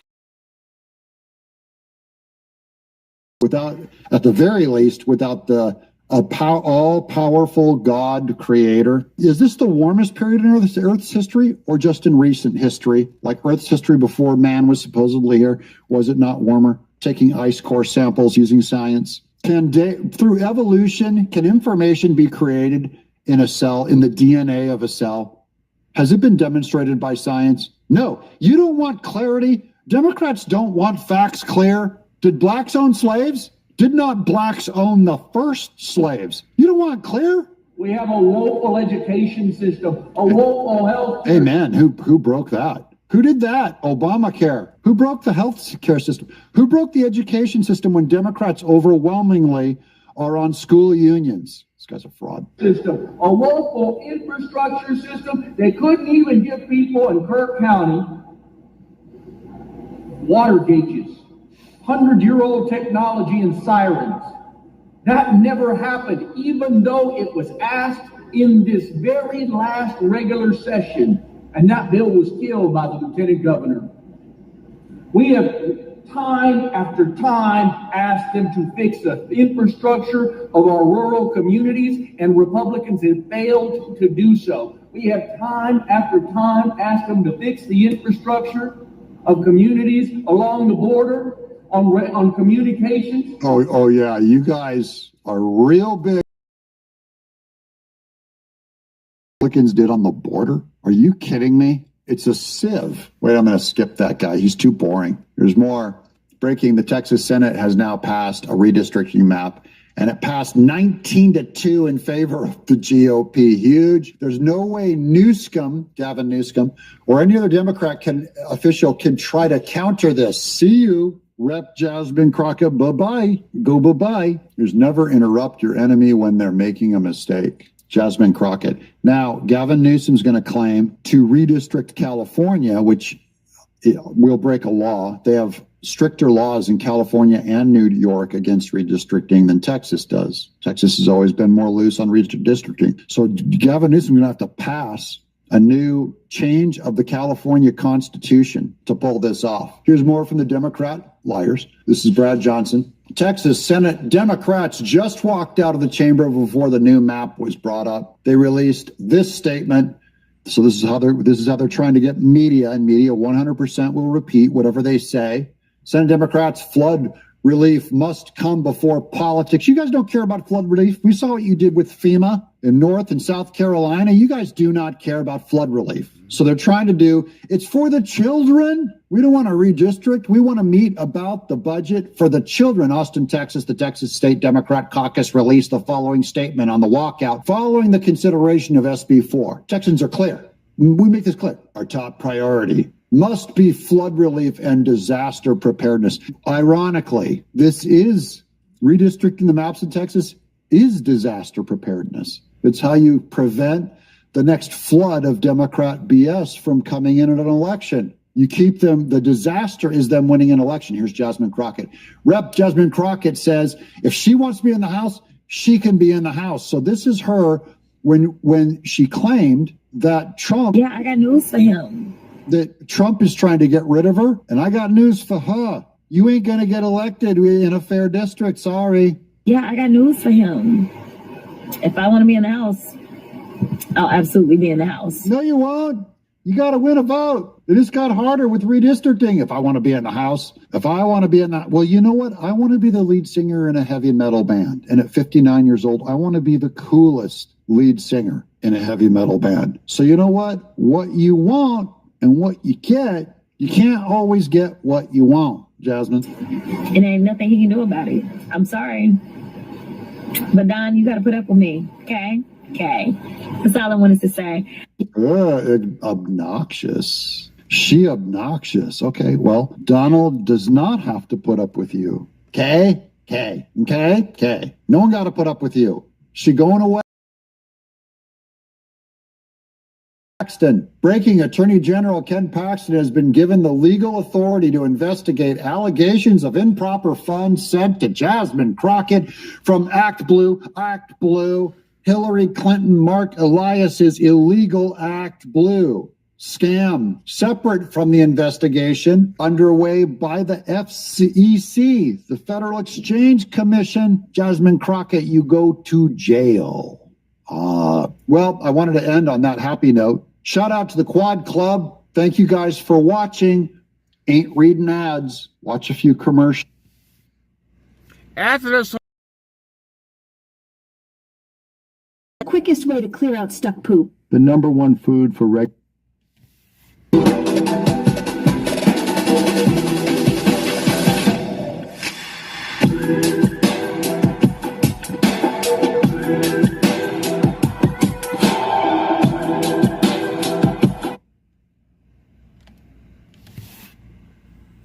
right, come on.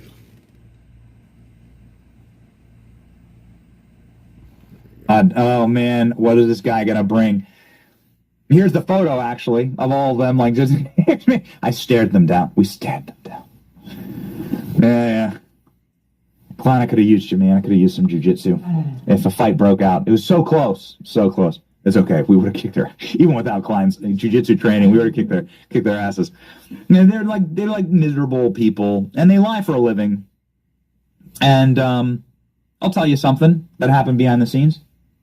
I know I'm like getting long-winded on this, but it's just been a long time, and I feel like we should chat. We're back in the studio. The White House press corps, I'm like sitting there backstage with Carolyn Levitt and her team.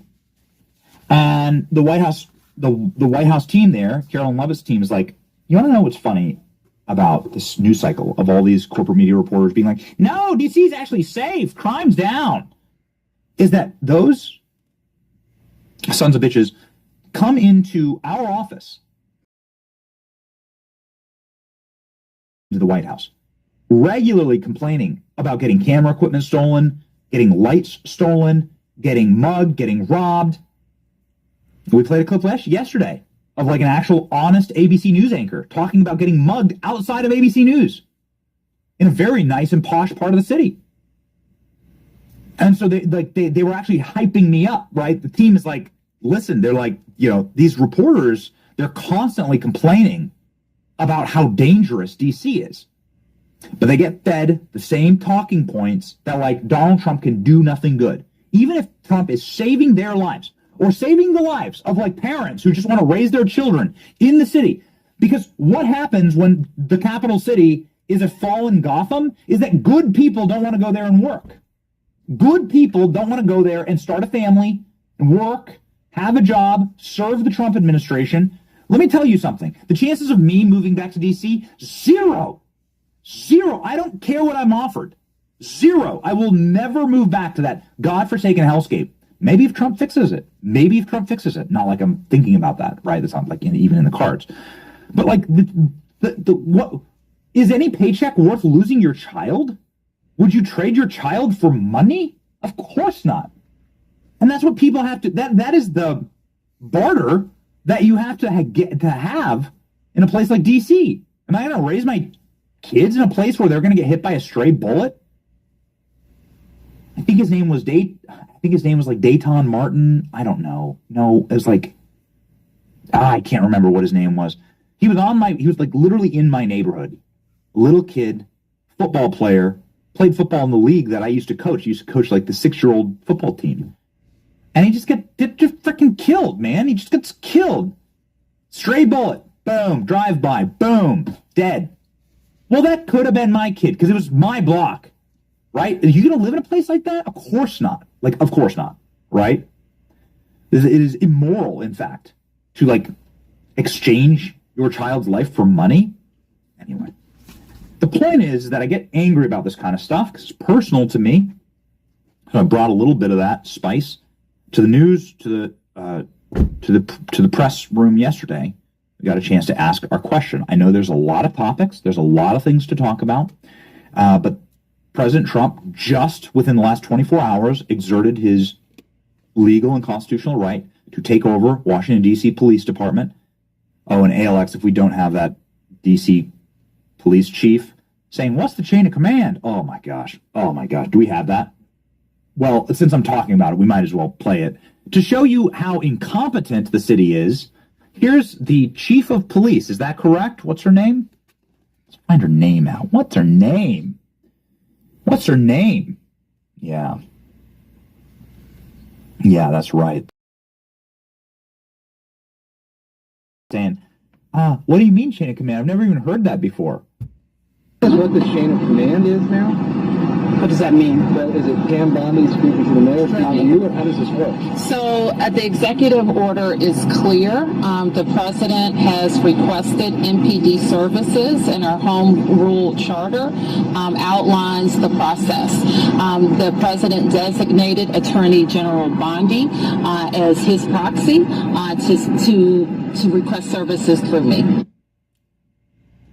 Don't mix pink salt with lemon and 2 other ingredients if you don't want to donate your entire wardrobe in less than a week. Don't believe to request services through me.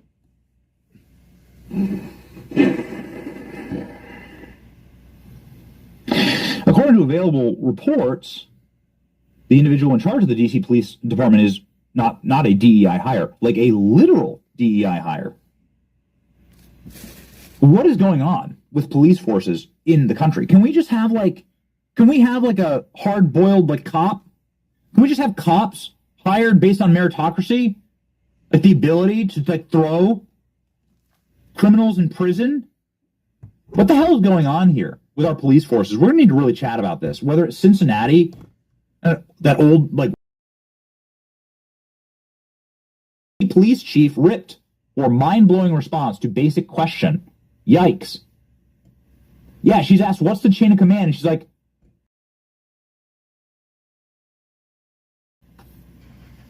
and you're the one that's trying to solve the murders and the crimes? You know, that's the interesting thing. Our house was set ablaze. There were murders on my Ring camera. I set it. And I have the footage. Happy to play it for you. It's so funny. People are like, it's fake. Well, it's on camera, idiots. Hey, morons. It's on camera. You see the police reports. What's incredible is they never did any follow-up. There was no arrest for any of this. There's no arrest for any of this. When the administration says you can just go and kill and murder in D.C. and you just get away with it, there were no arrests. No detectives called me. Nobody even tried to find the perpetrators. They didn't care.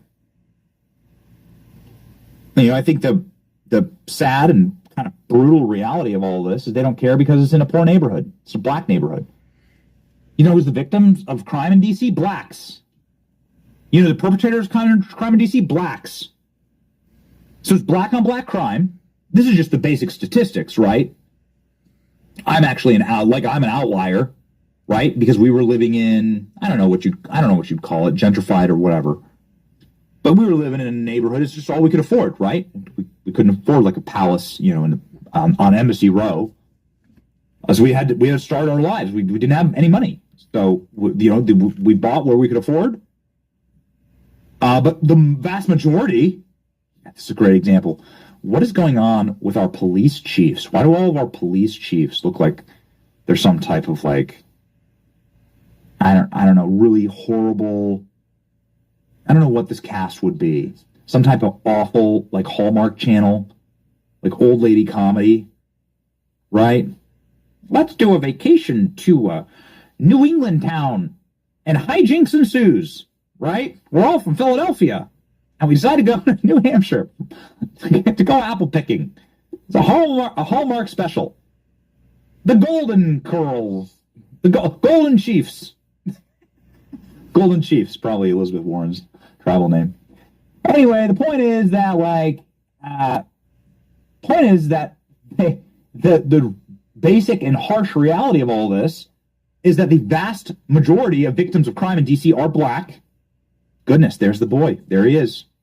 Oh, goodness, I can't believe it. Davon McNeil. I said Davon. I think I did remember his name. I think I said it right. Davon. I didn't get it. There he is. Oh, little kid. He was 11 years old. Here's a photo of him. Literally just shot dead. Walking distance from where I live. There he is. He was a great athlete. He's a happy kid. I coached in games where he was playing. And he just gets killed. Just shot. His life ended. Your kid, my kid. But nobody knows his name, right? It's just another stat that they don't want you to see. Black on black crime. And so that is the importance of all this. And I'm sorry to rail on it again and again and again. But this is why I just wanted to underwrite why we brought these questions to the White House. Because I know there's a lot to ask. I know there's a lot of things that people want to cover. But this is personal to me. And when given an opportunity to ask a question, here's what we did. Ladies and gentlemen. So let's get started. And as always, we'll start with our new media seat, who is our podcast host today, Benny Johnson. Benny, why don't you kick us off, and thanks for being here. Thank you, Caroline. As a D.C. resident of 15 years, I lived on Capitol Hill. I witnessed so many muggings and so much theft. I lost track. I was carjacked. I have murders on my Ring camera and mass shootings.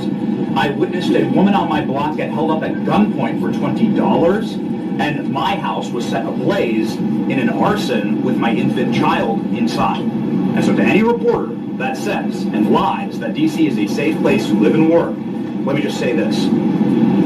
Thank you.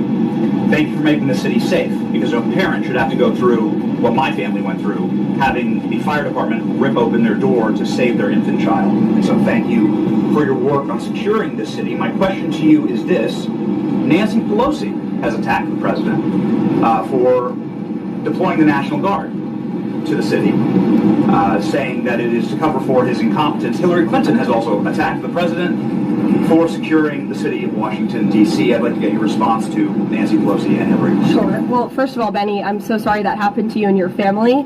There have been, unfortunately, far too many victims of crime in this city, and I know the majority of residents in the District of Columbia agree with you. In fact, a new poll from the Washington Post I was reading this morning, this was released in May of 2024, so it's quite funny how many of you in the media agreed with what the president was saying yesterday, but now once the president says it, many of you are disagreeing with him. But this poll released by the Washington Post found that 65% of district residents think crime is an extremely serious or a very serious problem, and this was up from 56% last year. So the concern that you share with so many other residents in the District of Columbia is real, and that's why this president is taking action to address it. To get to the heart of your question, I think it's despicable that Democrats cannot agree that we need more law and order in a city that has been ravaged by violence, crime, murders, property theft. This should be a winning issue for all Americans. I don't understand.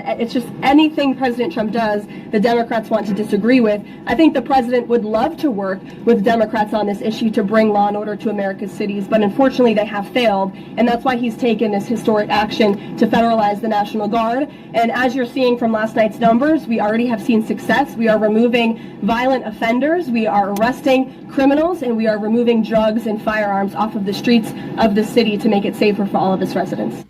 Watch what salt does to save your life. Even top for all of its residents. So let me tell you a little something. One, the White House does not, and as far as I know, and I know a number of people, I know pretty much every person that sat in that new media seat, never once was I told what to asked what I was going to check me into a corner and be like, hey, here's what's going to happen. You know, do this, and then definitely wear the same colors as Caroline Leavitt. You better be matchy with her, right? We want you both to look cute, like little, anime girls. No, I'm telling you, like, nobody asked anything. You could have gone anywhere with it. I could have gone anywhere with it. I could have been like Eric Swalwell, farted on national TV. Is there going to be an investigation into that? Clearly, like a weapon of mass destruction. But I asked about this mass destruction. This is my house. There you go. This is the flames that engulfed my neighborhood, right? So this is the known drug house that is next to my home. Here's my home and the known drug house, all on fire, all in flames, right? So this is it. It's funny how like blue and on libs, like very, very smooth brain libs, are like, well, like that story sounds fake. It really is utterly remarkable to me. The indifference of humanity. There were a bunch of libs like celebrating yesterday that this happened to my family. They're like thrilled about it. It's why we'll never celebrate death. It's why we'll never celebrate like bad things happening to people. If you do, we're going to talk about the crimes of Adam Schiff and James Comey. If you do that's living here and just trying to like pay your taxes and make a living and make the country a better place, and this is how your house ends up with your children inside. By the way, there were deaths here. They barely saved the kids, and I watched them carry out. They had multiple dogs. I watched them carry out all the dogs on stretchers. All the dogs died. That's how dangerous the fire was. There were the deaths of all their animals. All their dogs were burned alive. They were all dead. Oh man, it was one of the worst days ever. I watched them carry out these stretchers. There are these kids living there. This is Section 8 housing, right? So Section 8 housing, and there are these little kids living there. You never really know what's going on. And I watched them carry out these stretchers. I saw it. They were carrying out these stretchers with these, what looked like small bodies on them, and I was like, I almost threw up, because I thought maybe it would have been one of the kids. Our kid barely survived with their life, right? Her name's Eloise. This is what the house looked like from the back. So yeah. Anyway, the point is that, like, the indifference of the left is just truly and utterly cruel. I happen to have a platform, so I can talk about this. What about the family here? Like, what would happen if they had all burned alive? Like, they wouldn't have cared. They wouldn't have cared. They're sitting here with their little Black Lives Matter shirts on, their stupid little flags, right? Their damn bumper stickers. They don't give a damn about black people. They don't care at all. They don't care. I watched it. I physically watched it happen day after day after day in this neighborhood. Anyway, I was happy. Next time, when we're doing this, we'll do a poll and ask people about the question. They sort of don't want you to talk about it beforehand. And the reason why that was the one thing I got was like, don't talk about it beforehand, because the briefing schedule can change dynamically, and we know that on this show. So don't do a big hype up for something that may well get pulled, because briefings come and go, and the president has, who knows what can happen, right? And sometimes the briefings get canceled and so on. So anyway, so I was able to just go off the dome. Caroline Leavitt had it like locked in, and she was ready for that. She's often ready for whatever question's thrown at her, but I'm not sure she was ready for this one, because I came through with a follow-up. Ladies and gentlemen, let's just call it a big old swinger. Here we go. Just a very quick follow-up to that. Given the heroic actions of a member of this administration just a few blocks from this building, will the president consider giving the Presidential Medal of Freedom to Big Balls? I haven't spoken to him about that, but perhaps it's something he would consider. I'll ask him and get back to you, Benny. Thanks for being here.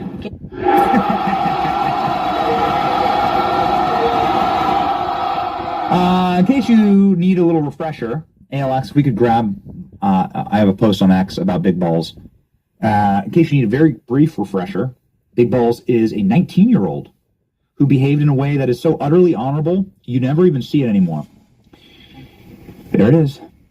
Big Balls witnessed a woman getting mugged and beaten, and he stepped in. Big Balls took on 7 young because that's just what happens when it's you versus 7 youths. He was left bloodied and dead, left for dead on the side of the street.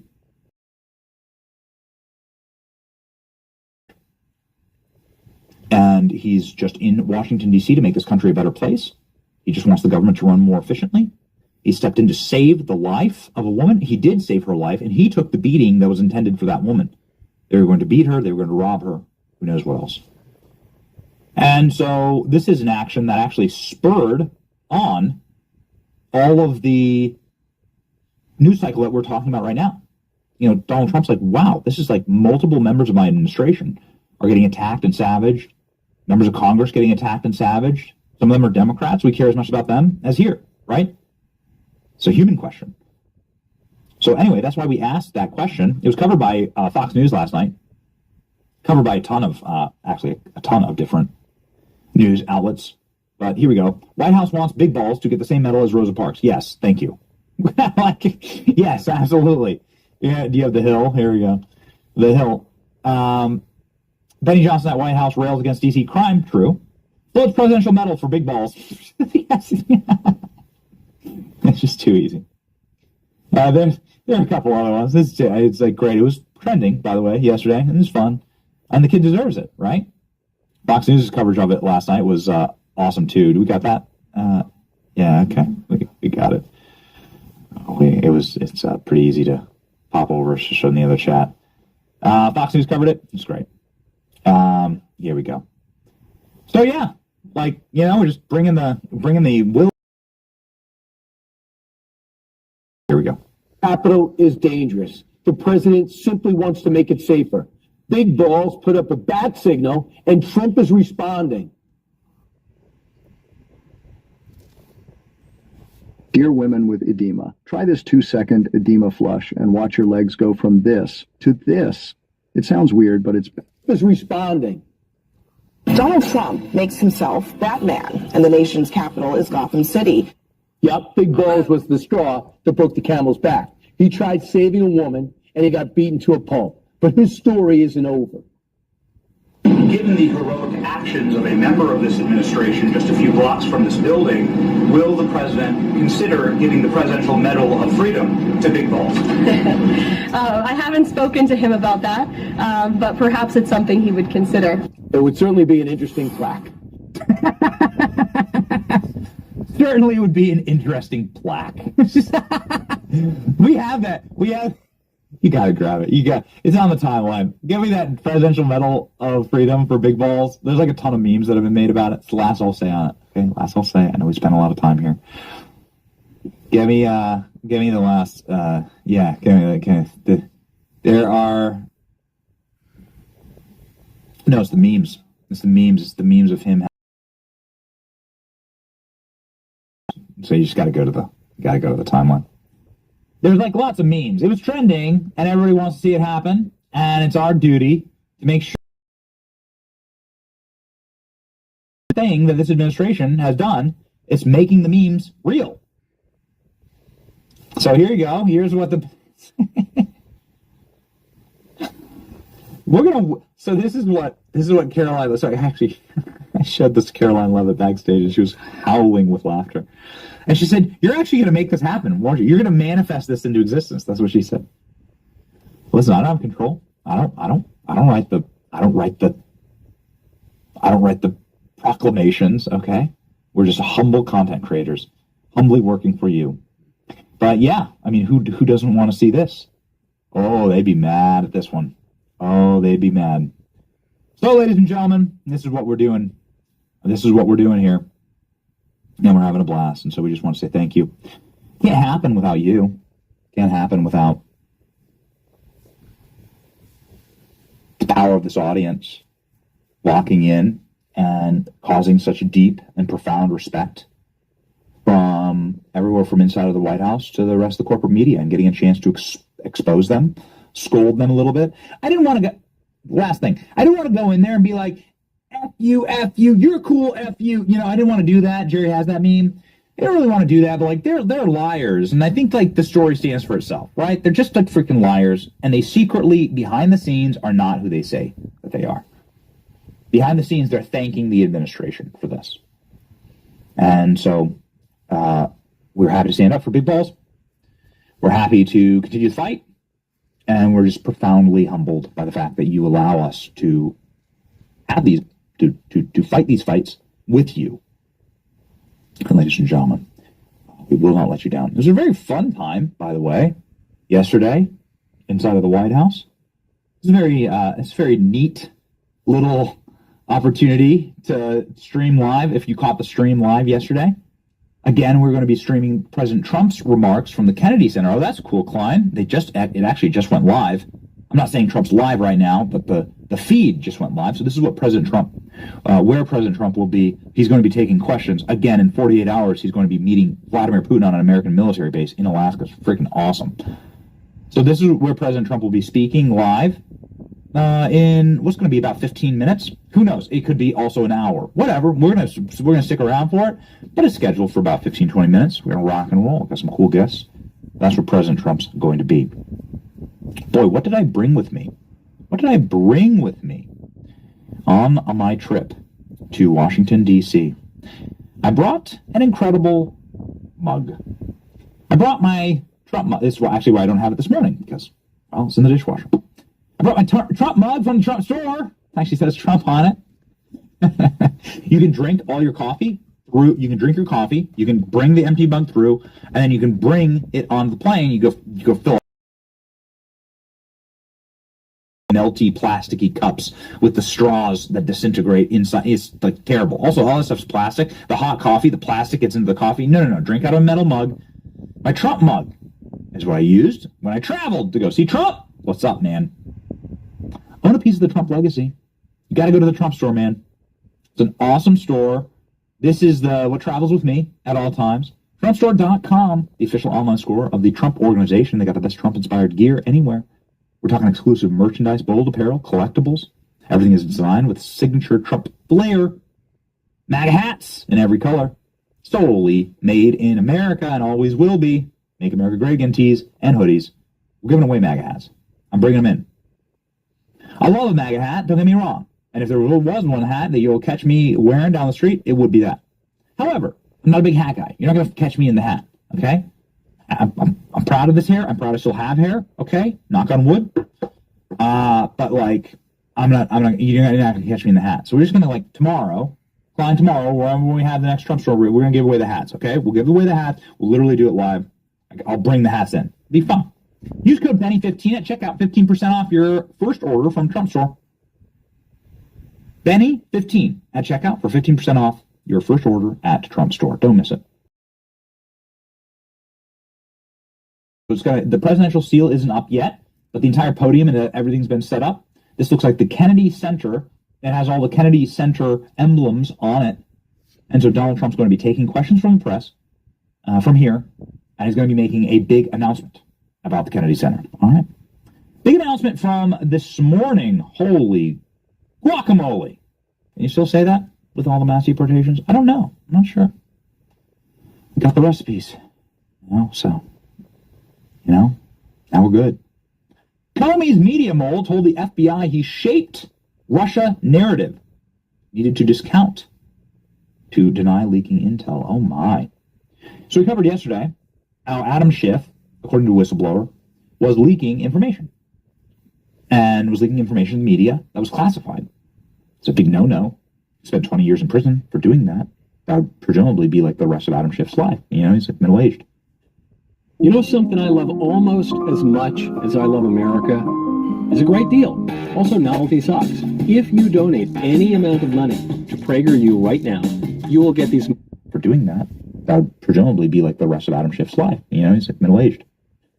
So this ain't good, and it's not a good thing to do. But now we have James Comey, who clearly did these things, is now documented for doing these things.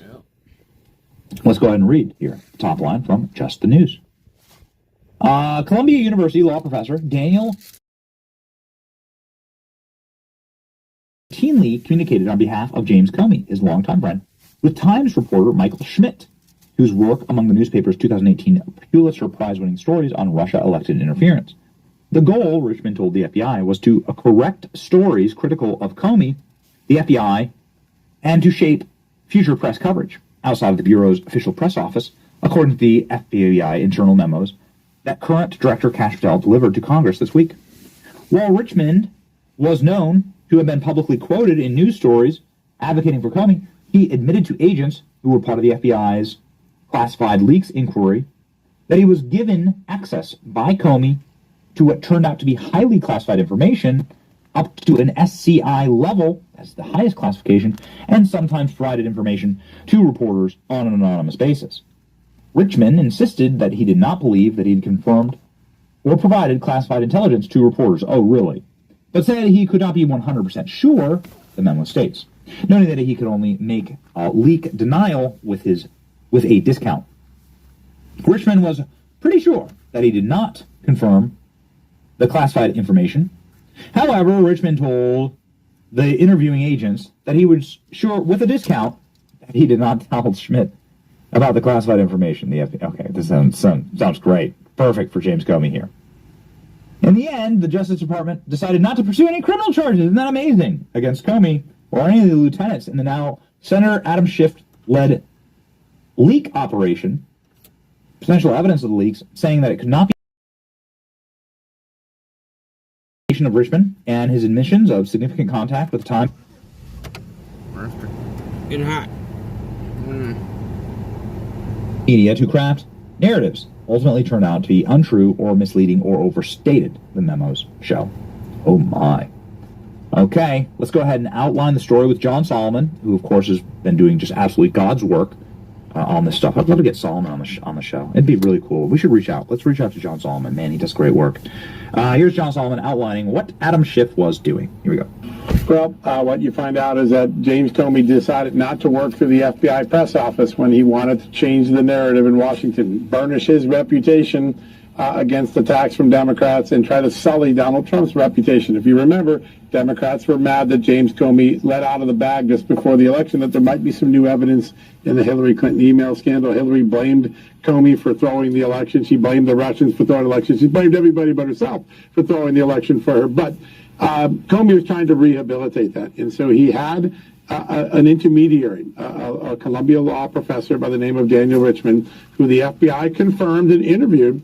And Richmond said, yes, I used my relationship with a New York Times reporter named Michael Schmidt. He's one of the authors of the Pulitzer Prize winning package that President Trump is now suing over. And my goal was to improve negative stories about James Comey and to set a narrative, i.e., set the Russia collusion narrative. This guy worked around the official channels of the FBI press office, and at one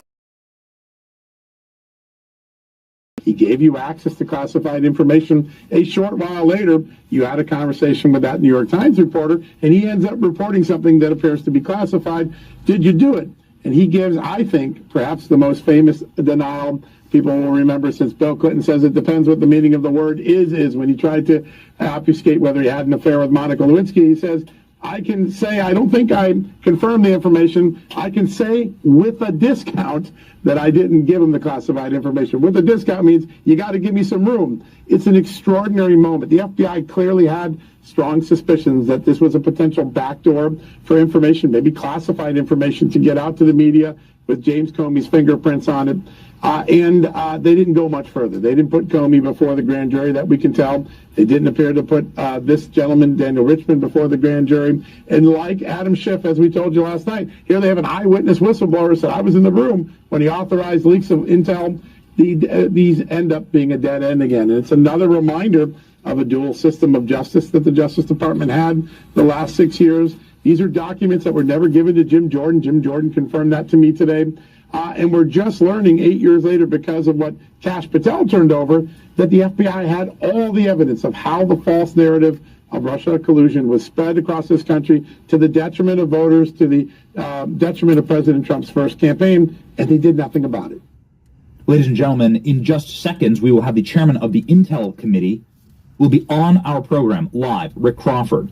I need him to respond, however, to this. This is James Comey responding to these leaks. Again, this is, some are classifying this as treasonous. We're going to talk about it. Here's James Comey's response to this from back in the day. Hey everyone, today I'm breaking down the top 5 collagen powders of the year and why the #1 pick is helping over 1 million people get firmer skin, fuller looking hair, better mobility, and... Here's James Comey's response to this from back in the day. Maybe for you or your attorney, my understanding is that when you shared your memos with your legal team, that there was a follow-up for a classified containment operation by the Bureau. Was there a spill of classified information when you shared those memos? Yeah, I'm not going to talk about something like that. Good. Well, that's important to talk about whether classified information was mishandled. Whether you think it is or not, I'm not going to talk about it one way or another. Oh, I'm not going to talk about it. Here's Daniel Richman, just so that you guys can see who we're talking about. Good old Daniel Richman, James Comey's bestie. He was also a former federal prosecutor. Sure, got an archetype there, don't they? Quite the phenotype. He's a Columbia law professor. Comey gave him special government employee status, and he illegally leaked Comey memos to the New York Times. He also was handed classified information by James Comey. Well, wait a second. Isn't that what they tried to prosecute Donald Trump for? We're going to talk with the chairman of the Intel Committee about it. Newly declassified documents show that FBI Director James Comey ordered the FBI, including Peter Strzok and Lisa Page, to assist the New York Times in the writing of their articles. Do you want to know why we asked about Operation Mockingbird? Man, we went viral with that one with Tulsi. You know why we asked about it? This is it. Tulsi goes, it's still happening. And this is what she means. Here's James Comey directing the writing of the New York Times. Wild. It's right there in black and white. Most federal crimes have a 5-year statute of limitations, but the Espionage Act has a 10-year. And covering up criminal conspiracy continues. Bottom line, lawyer up Comey, justice is coming. And Bureau of Prisons should start ordering 6'8" jumpsuits. Okay, all right. Well, I can't wait to see what our next guest has to say about this. His name is Rick Crawford. He is the chairman of the Intel Committee. It's our honor to have him on the program right now. Oh. Okay. Well, he just dropped. We're is unfortunate that that's the case, but ladies and gentlemen, yes, I guess we just lost connection. With Chairman Crawford. I guess we'll try and get him back. It is a live show, in case you're wondering. And I do want to show you something very interesting about the Donald Trump setup that just happened. They just wheeled in a bunch of red objects. This is going to be very interesting live. They just wheeled in a bunch of whatever this is. If you guys want me to go to a Fort Like, what Wayne, is this exactly? to go out there and cover the, I don't know. the prison, we need to... So they just brought in, like, it's the Handmaid's Tale. Donald Trump's announcing the Handmaid's Tale. Now it's all Handmaid's Tale. The whole country's a Handmaid's Tale. Here it is. That's what they got. So I guess we'll see. Ladies and gentlemen. There we go. All right. Representative Rick Crawford from Arkansas.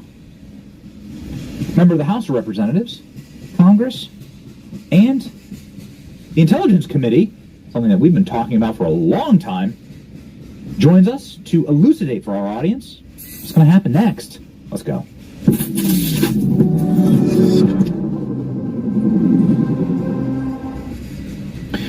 Chairman, how are you? I'm good. Uh-oh. Oh, connectioner. I'm so sorry, Mr. Chairman. We have connections out here in rural America, so I apologize for that. Trouble in the connection. And this is Yeah, we'll just wait to see if we get back here, but it's just very glitchy. Why don't we move into the green room? My apologies. Yeah, why don't we move into the green room? All right, and my producers will take care of it, and we'll work on that. So it always seems to happen with these style guests. What I mean is, like, we're about to cover like some bombshell stuff. We're about to cover like things that the deep state wouldn't want us to, and then we have a connection. Yes. Klein, we need to get one of those vans that Fox News has. One of those vans that like pull up to someone's house, right? And then they have like a stable connection. We need to get one of those vans. We gotta get more successful. We gotta get a bigger show. Please help us get one of the vans so that this never happens again. And we'll send a van out to the middle of the wherever Rick Crawford is. He is from Arkansas, and I presume perhaps a very rural place in Arkansas. I'm not sure, but it's just the way that it goes. He looked crystal clear when we were getting him ready, adjusted his mic volume, and unfortunately, then it just goes right. Anyhow, Mike Benz will be up, and will be ready to lock in on this topic. So let me tell you what, no matter what, we got fire for all of you and blame for all of you. We hope that we get the chairman back on. I'd love to get his take on all of this. And one other thing, Adam Schiff. We didn't even have the time to like talk about Adam Schiff. This is the compounding news cycle here of leaking classified information. So you have from yesterday, here is a quick summary of what Adam Schiff is in hot water over.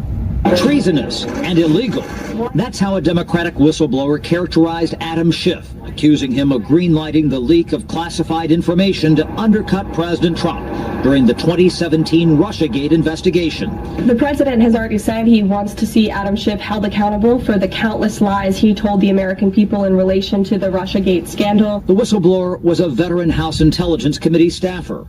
The FBI summary obtained by Fox says Schiff told aides he would, quote, leak classified information which was derogatory to the president in hopes of scoring an indictment for the commander-in-chief. It's beyond unseemly. This was just an egregious breach and a really reprehensible act on the part of Adam Schiff. Schiff's office calls this baseless smears, saying the whistleblower was, quote, not reliable, not credible, and was fired. Schiff was the top Democrat on the House Intelligence Committee as it probed possible 2016 election interference. If the Trump campaign or anyone associated with it aided or abetted the Russians, it would not only be a serious crime, it would also represent one of the most shocking betrayals of democracy in history. Schiff, who led the Democrats' first impeachment of President Trump, now faces an unrelated criminal investigation for alleged mortgage fraud. Now it looks like Adam Schiff really did a bad thing. They have him. Look, this is nonsense. This is an effort to change the subject away from the Epstein files. The FBI summary indicates that Schiff hoped Hillary Clinton would win in 2016. Schiff aspired to run the CIA. Brett? They must stop giving conservatives this free gold Trump survivor coin. Starting this month, the 1770 Run the CIA. Brett? Schiff aspired to run the CIA. Could you imagine that? Man, we're going to talk about Mike Benz. Talk to Mike Benz in just a moment about Adam Schiff runs CIA. Could you possibly imagine? Ladies and gentlemen, I don't know, man. What do you think? Should we do the show in a suit? Should I be wearing a suit? Everyone's like, hey, yo, you wore a suit to the White House. Well, yeah, I'm not going to Zelensky these guys, right? You don't want to look like a slob. You want to have some respect. But should I wear a suit every single day? I'm not sure. I don't know. Let me know in the comments. Should we be wearing suits on this stuff? Should we be wearing suits in this joint? You kind of just like let it rip. Like how I literally wear the same thing every single day. You catch me at the supermarket, you catch me at the grocery store, you catch me at the park with my kids, I'm like wearing the same thing. It's just easy. It's just easy, you know? And what is it? What is it that we're wearing? Well, let me explain. Cozy Earth. Cozy Earth, man. It is so cozy, in fact. Here, and right now it is scorching hot and humid. You know, you like But the Cozy Earth pant, man, comfort that shows up for me every single day in and day out, and I need that. We show up for you every single day.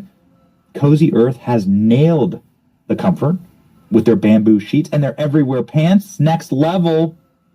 It is hot, so their bamboo sheets keep me cool at night. They're temperature regulating and guaranteeing a comfortable night's sleep made from viscous bamboo. Naturally wick away the heat and moisture from your body, keeping you sleeping several degrees cooler. I have to sleep in a cold environment. Just is what it is, man. We run hot around here. If you watch the show, you know that. But I want to be comfortable when I'm out with my kids. My kids are rowdy. They're running around. This is how we rock. So when you catch me outside, know that I'm just chilling, man. I'm chilling because of Cozy Earth. You should too. Lock in with Cozy Earth. Be as comfy as me. Go to CozyEarth.com and use my code Benny for 40% off the softest bedding, bath, and apparel. If you get a post-purchase survey, tell them that you heard about this product from me. CozyEarth.com. Use the code Benny for 40% off. Built for real life. Made to keep up with yours, Cozy Earth. Okay, ladies and gentlemen, speaking of some very interesting things that might be a very cozy fit for James Comey in his jumpsuit. The Adam Schiff news summary has been wild. I guess we've missed and we'll see. I'm waiting with my producers to check in with me. I guess we've missed our member of Congress. They're still working on it. Come on, boys, let's get cracking. We can't have both guests now. That's all right. Well, let's go to a member of Congress anyway. Jim Jordan, friend of the show, talking about what Adam Schiff, James Comey, Christopher Wray have done at the FBI. What may happen next? Let's rock and roll. Yeah, go leak information, staff, and also make sure it's class. I mean, that's how scary, that's how wrong this is. But my big question is, where's Chris Wray? Why did we get this information? Why didn't we get this from Chris Wray? The documents we got, it looks like this whistleblower was talking about this over a period of years, FBI doing interviews with this guy, 302s and on, for like several years. Why didn't we know about it? Why did it take Director Patel to bring this forward? Why didn't Chris Wray do that? But I think the other big takeaway is this is a pattern. We all know that they leaked information all the time to undermine the guy we elected president of the United States. Jim Comey leaked his 4 Comey memos. Jim Comey went up to Trump Tower when it was President-elect Trump on January 6, 2017, talked to the president-elect about the dossier that he already knew was false, and then they leaked that information and thereby gave credibility to a document that was baloney. So this is their MO, and now we've caught them with this whistleblower who says they directly told us to go do what we know they've been doing all along. Ladies and gentlemen, somebody who is I don't know. I do say this about the people that I respect so deeply on this program. Somebody who's just been professionally right. And I don't know, man. Has it been like Mike Davis? Has it been Tom Fitton? Has it been Mike Benz? Who have been the people who've been the most professionally right? Probably those 3 on this program. That is like the champions team of people who have been on the show and have years of sound bites from this program and who have never lied to you and have only ever predicted the future. So, ladies and gentlemen, 6 Bulls is the great Mike Benz, Executive Director, Foundation for Freedom Online, former State Department cyber employee who could probably talk quite a bit about classified information. Let's go. Watch what eggs do to your brain. Take a look at these 2 brain scans. They both look young, strong, and healthy, but only one of them is young. The other is the brain of a 97-year-old woman. Her secret? Doing this one simple thing each night before bed. I'm not sure if this might interest you, but if you or a loved one is often forgetting things or suffering from brain fog, then I've got something important to share with you. So, about a year ago, my husband came home from his doctor's appointment, and he had this note that totally knocked me down. It said, "Your husband is showing signs of dementia. You can try to slow it down with medications, but that's really all we can do." How could this be? We had dreams of going on a cruise, traveling the world, and seeing our grandchildren graduate from college. And all of that to be taken away within the next 2 years, because the doctor said that's how long it could be before my husband would need 24/7 care, perhaps even in a nursing home. So it turned out, after a lot of tests, my husband's brain was all clogged up. It had plaques. Really scary, to be honest. And this can happen. His brain, like his brain was all clogged up. That's why he was experiencing forgetfulness. He was tripping up on his words. Sometimes he couldn't put a complete sentence together. And the scary thing is, if you just ignore forgetfulness and brain fog and do nothing about it for too long, the damage could be irreversible and devastating. We're talking about possibly losing your independence. But the reason I'm sharing this is not to scare you, but to share what we've discovered as the way to fix this for good, without dangerous pills or anything unnatural. It brings tears to my eyes even talking about this, because we literally just stopped.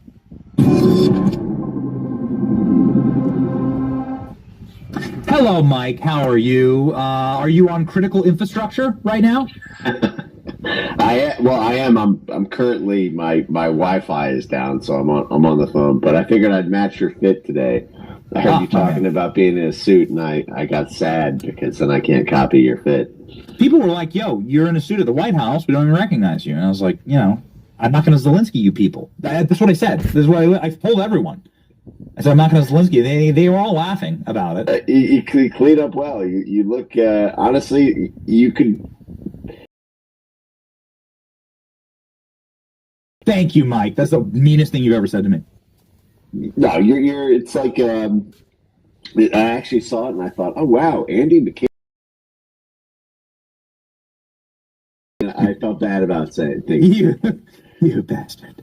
All right. Well, you know what, man? Nothing but love. Okay, so I don't even know where to begin with this. The top line here is that Comey and Adam Schiff are leaking classified information. So talk me through what should happen here. This has got to be a crime. You say appear on X.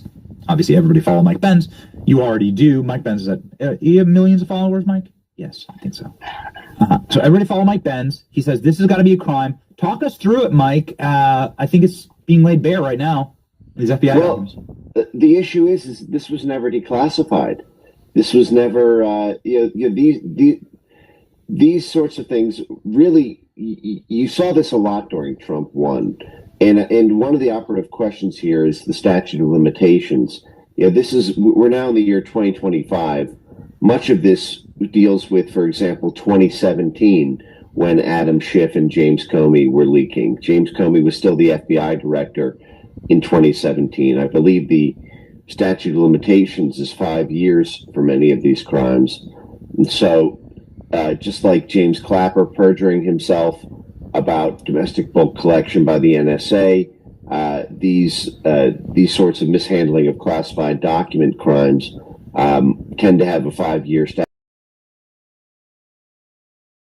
Still have a crime on the books, but a crime that it appears that in this case they may have gotten away with.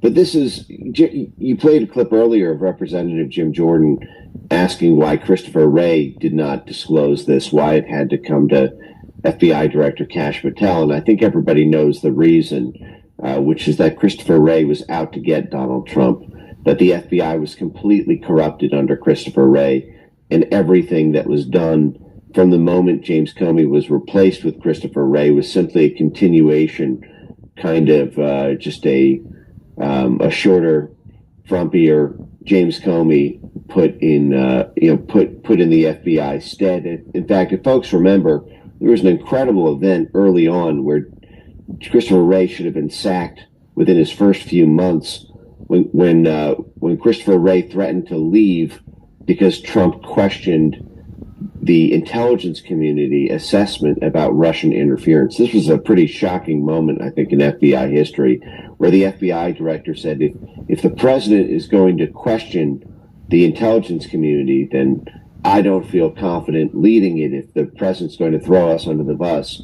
Well, should have been thrown directly under the bus at that very moment. I think there was probably so much turmoil in those early months of Trump world that getting rid of an FBI director you just installed may have looked bad in the DHS director. I don't know if there were donor considerations, but whatever it was, keeping Christopher Wray inside your system at the FBI was like keeping a tapeworm inside because, you've got some spare food circulating. It was just... What about the Espionage Act, Mike? What about the Espionage Act? That has a 10-year statute of limitation. What about criminal conspiracy? I mean, I guess some theories that have been posited on this program is that you could argue that there is a criminal conspiracy that is currently ongoing in order to kneecap President Trump. That's right. That's a good point. I mean, certainly Julian Assange was tried under the Espionage Act for far lesser crimes than the people going after him. Yes, that's a great point. Like, in what world is Julian Assange, and how is this any different? Right? Like, we know we have dead to rights. We had dead to rights. Comey's friend saying that he gave me a bunch of classified information. These are vessels. They're waterproof. And that makes them rainproof. Yeah, but it doesn't really rain where I live. Okay, how about jump in a puddle proof? Chase after your dog proof. COA, come back. Or hike in the mud proof. Oh, that's a nice view. Yeah, but that's just the coating, right? It's not a coating. It's Dymatex. Dymo what? Dymatex, a super stretchy knit that's 100% waterproof. What about snow? Yep. We had dead to rights. Comey's friend saying that he gave me a bunch of classified information, and then I gave that to the media. So can you please explain to me how that's any different than them putting Julian Assange, like locking him away? Right. I mean, decades. If New York Times reporters on a selective basis to access it and then describe the document without revealing sources and methods, I'm trying to think of what the defense might be other than that. The only other question is we are still relying on a kind of anonymous whistleblower, and these, there is the question. There's always the question of the credibility of the whistleblower, especially in these type of situations. This is an interview with Daniel Richman. So this is the FBI's interview with him, and he's just straight up admitting it. Yeah, Comey gave me classified information. Like, and I leaked it to the New York Times, and he's, No, thanks for the Right.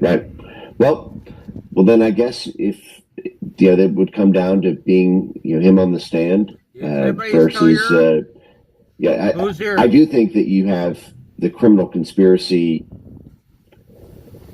play here around James Comey for other crimes related to the intelligence community assessment, even if this were not tried as a one-off crime. Anybody here right now? I think you still have James Comey, John Brennan, give me a thumbs up. Anybody's here? And potentially Barack Obama up for the grand jury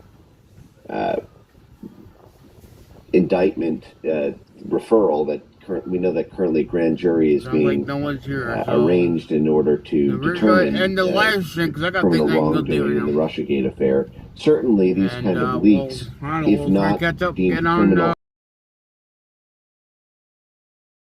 the sort of rank partisan hackery that went into the intelligence community assessment itself, given it was so close on the heels of it. Wouldn't it be nice to